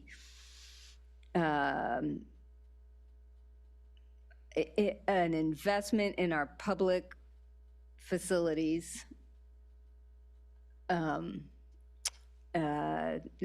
has merit, right? So I I don't know that chasing, the kiosk, whether or not that's a functional thing. We had that conversation when we authorized this thing to, advance design in the first place, and we settled on the kiosk. I mean, we've had that conversation. I don't mind having it again under the circumstances in terms of the cost of the thing. And I appreciate the flexibility of Mr. Horn to say, like, okay, could we, pull it out and just kind of make that work, because then we get the, because the option 2 right now has an escalation that almost takes out the value of the removal of the kiosk, right? So it's like, well, 2 as it stands right now isn't really worth much of anything. We lose the kiosk and hardly save any money. So, I guess I would be with some nausea, leaning toward the 1B, like, let's, do the value engineering, but let's complete the vision. So yeah, that's where I am. Thank you. Councilmember Shoresman. Yeah, I like your phrase, with nausea. It's getting to that part of the night. I do have one last question. Now, these are slightly different. Well, the alternative 1B is slightly different number funding request than what was in the staff report. It's the 808, which must be accounting for that 263. Okay, I hadn't noticed that taken off on this slide before.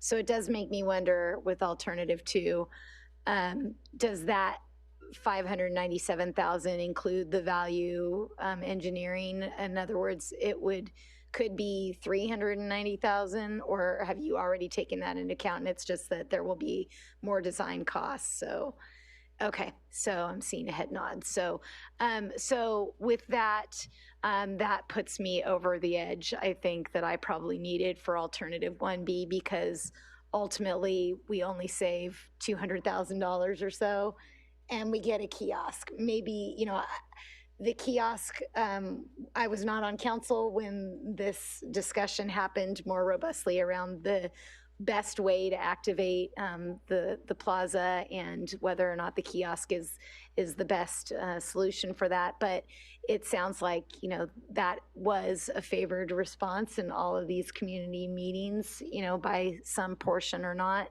So, it might be something that staff are not, have a lot of depth in operating a kiosk and contracting for that kind of service, but we do have some. And so I think that, I think I'm leaning towards 1B, and I would be happy to make that motion if that's where everybody else ends up to. I mean, I think you just make the motion if you would like to make the motion. Okay. I didn't want to short people out of their, okay, so I will move with nausea, with no joy, however we can say it, with the dealing with cost escalations, but I'll make a motion for alternative 1B. Thank you. Is there a second? All right, I'll make the second. I when I think about revising and rebidding, 1, just time, but 2, nothing is cheaper. I mean, look at what we've done every single time we go out to bid. It's not cheaper, and as construction's going, no one's having it gets cheaper if we just wait a little bit while. It hasn't been the case. So in thinking about that, if we're doing the value engineering products, and like you said, for $850,000 approximately, that we get the kiosk, where potentially we lose the 500, yay, but then when we rebid, it goes up. So then we would have no kiosk and potentially not even that much savings. So I very much struggle in making this decision, but I'm seconding your 1B. City Manager McDonald. Thank you. Apologies for jumping in at this moment, but I just wanted to clarify what with the nausea and everything, that the staff report in the alternatives, it actually describes a recommendation that we go ahead and appropriate the 1.1 million from the CIP reserve. And I believe the thinking is that will give us make sure we have enough cushion for there still will need to be some additional design work to do the value engineering. So I just wanted to clarify that we would be looking at the same funding amount as what's identified in 1A. The thought and hope is that at the end of the project construction, we would still have money left in the budget to return back to the CIP reserve. So I just want to make sure you were clear on that. Okay, thank you. I'm looking at page 878, so I wasn't looking ahead up here. I apologize. Yeah. But, oops, sorry. Mr. Horn? Yeah, correct. So if you were to look at packet page 885 under the alternatives 1B, that describes the the actions would we be requesting of council if you wanted to move forward with 1B. I'm sorry, we don't have a slide for you on that. So when I'm looking at 885 under the under the alternatives, the 1.106613, right? Correct. Okay, yeah. So I was just looking at that little savings box on, sorry, I'm getting back to the page. On page 879 with the potential savings of specialty project of 234,000 savings under 1B. Right, so I think what staff has done here is they've taken in the slide, is they've taken the 1.1 million, and they've subtracted out that potential savings amount to make the give us the 808. 808. But I understand what city manager is saying, that she is pointing out that the motion would still be to appropriate the 1.1 from the CIP reserve balance, and then just return what we aren't able to value engineer out of the project back to the reserve when it's done. Yes. Yeah, I'm fine with that. Thank you for that clarification. Yeah, so the request would be the 1.106613 from CIP reserves, authorize the city engineer to amend the RRM design group contract to perform value engineering, and authorize the finance director to transfer any remaining ballots from the Mission Plaza Enhancements project account to the capital reserve once the project's complete. So that's what we'd ultimately be looking for from council. Correct. Thank you. What he said is my motion. Agreed. Can we have roll call? Councilmember Shorsman? Yes. Mayor Stewart? Yes. Councilmember Francis? Yes. Councilmember Marks? Yes, reluctantly. Vice Mayor Pease? Yes. It's passed 5-0. That was a very painful and unsettling experience. But I do think that the vision of activating our Mission Plaza will be a good thing in the end. I do think as we get to the point of planning around actual construction, of course, tying in with the businesses and downtown association, trying to reduce the construction around those businesses as best as possible within the times of their business activities, et cetera, would be great. All right, so we'll move forward out of this issue or item and move on to the easy part of the evening, the liaison reports and communications. Sorry, thank you. And Vice Mayor Pease.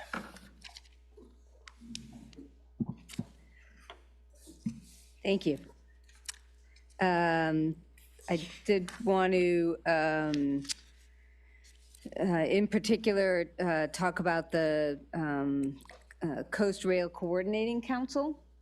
So the liaison through SLOCOG, as we've talked about, we just had our quarterly meeting. It was in person in Monterey on November 8th. And an exciting thing that has happened is that SLOCOG got together with a couple of the other counties and applied for TIRCIP is the acronym, the Transit and Intercity Rail Capital Program. And collectively, our cluster was awarded $68 million. And so 50 million of that, so the big lift, I must have the total off there because that's actually, oh yeah, no. So the King City is adding a rail platform for 25 million. There's an Ortega siding in Santa Barbara for 22 million, and then 2 projects specific to our county.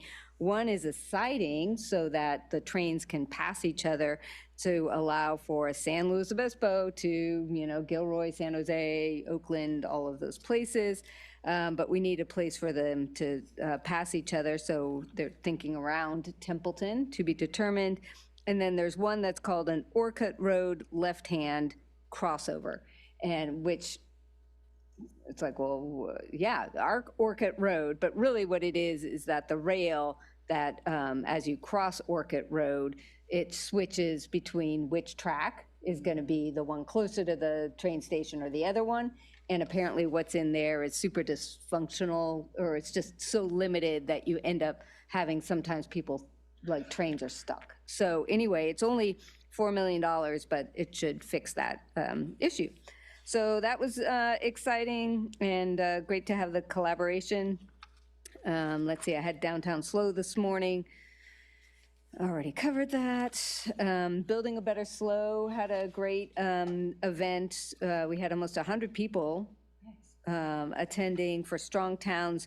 Norm Van Eden Peterman talking about escaping the housing trap. So really grateful to Councilmember Shoresman for covering the discussion, kind of focused discussion the next morning, so I could go to Coast Rail, so thank you for that. And did RAC, did RTA, but those were the high points. Thanks. Thank you. I obviously want to highlight that 4 of us went to the Cal Cities Conference through, of course, the City of SLO's budget. Also, I know we haven't met since then, so I went, oh, wow, we'd have to highlight that. I was also really excited to be able to attend the Year of Service Recognition and Employee Recognition Award Day for the SLO City employees. It was really great to see people who have been here for a long time and committed so much to this community, so it was really wonderful.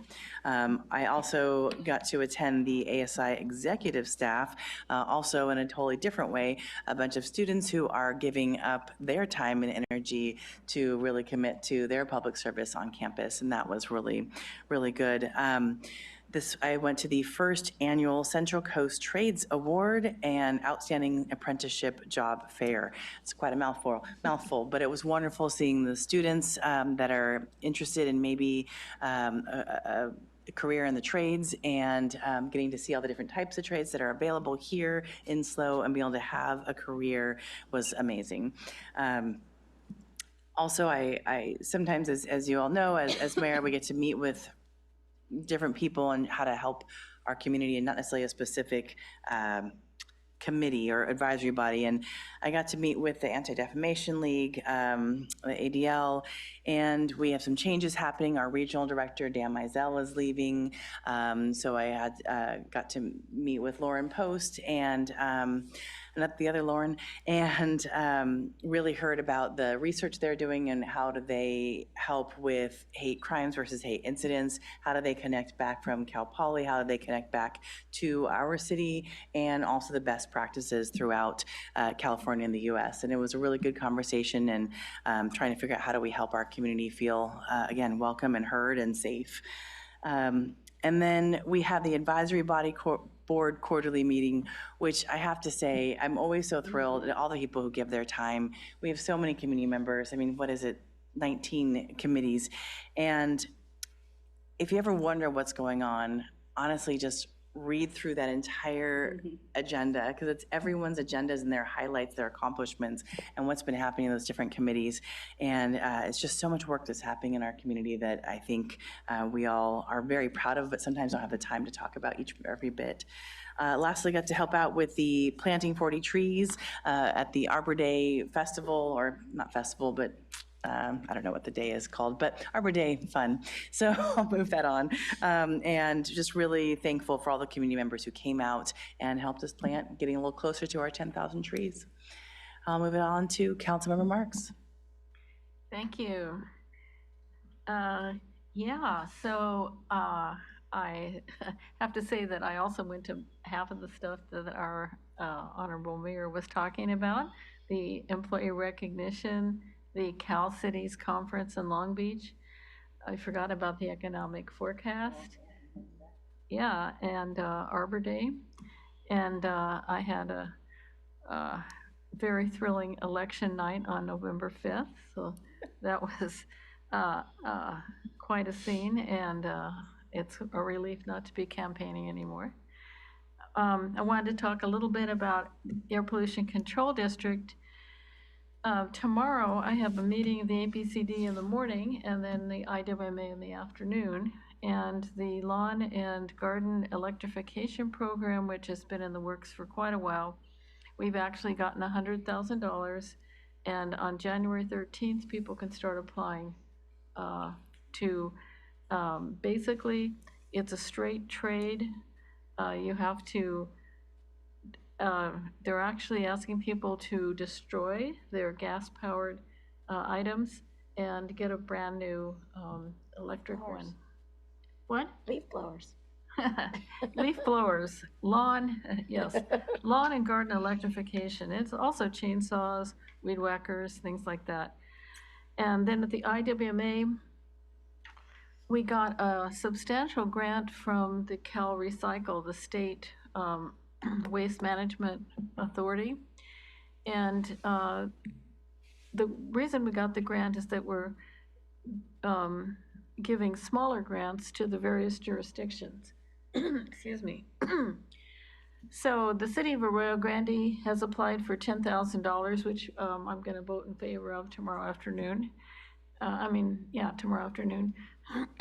And they want to do water bottle filling stations for city facilities. And then EcoSlow has applied for $10,000 also from this larger grant to help businesses reduce single-use waste through Usables Rebates Initiative. So those two were able to actually start giving out grants, which is nice. And then we're going to be doing a solid waste management fee study. There's an RFP for that. Basically, we want to make sure that the fees that we're charging and that the other jurisdictions are charging are supported by the data and the need. And then also a waste characterization study, which has to do with trying to really figure out exactly what kinds of waste streams we are producing as a region in the county. So that's all I have for that. Thanks. Nice, thank you. Councilmember Francis. Yeah, thank you. I just wanted to kick off by giving some kudos to Vice Mayor Pease over here for her role in putting on Dia de los Muertos this year, which was incredibly beautiful. If you didn't get a chance to get down there and see the ofrendas and all of the vendors talk about an activated downtown, it was a beautiful event. So thank you for all your work on that. On the 28th of October, I attended the Cal Poly campus planning meeting. It was really interesting to look at not only the beds that are currently under construction for the students, but also looking at they're really moving ahead more aggressively with more staff and faculty housing on campus and potentially elsewhere in North County, South County, really trying to figure out how to solve some of the housing crunch issues that they have. And then also, of course, how do they have the water and other infrastructure to support all of that? So interesting conversations. On the 7th, I got to do a water treatment plant tour, which I know it's 2 years in. It's my first time getting to go up and do the official tour, but what a treat. Incredible staff working up there. Incredible facilities. The technology was really amazing to get to see firsthand, and gosh, it's a gorgeous spot. So feel really lucky that our city has all those folks and that infrastructure. And then I was lucky enough to get to attend the Coast Rail only through audio, just as a alternate. So getting to learn a little bit about what Vice Mayor Pease has been doing with work there, and it was really exciting to see. So thank you. Thank you, Councilmember Shorsman.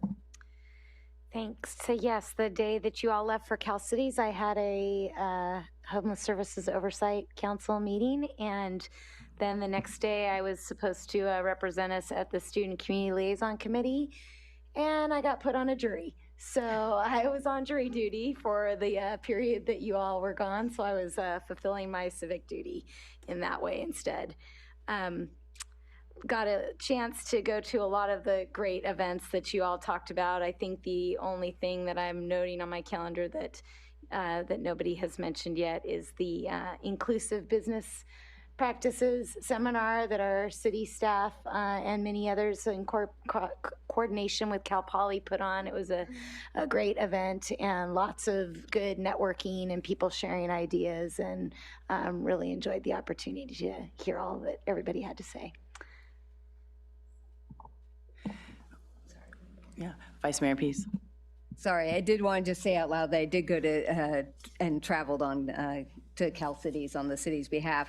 And then it was a little bit random, but I was invited by the California Association of Student Councils. So high school student councils have tri-county meetings, kind of conferences, and they bring all these schools together, and they asked me to be on one of their panels, and they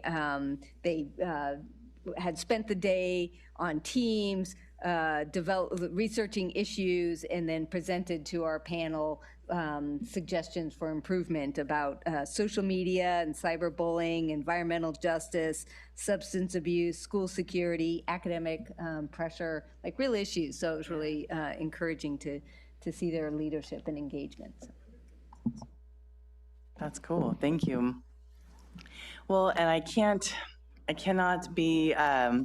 this meeting without saying I'm so excited to see Mike Boswell in the audience, because he is, I know, unofficial, but probably going to be joining us in the future up here on the dais. So just a big congratulations to Mr. Boswell. And with that, I will say good night. Have a wonderful weekend, and we'll see you all back here next week. Next week. Yeah.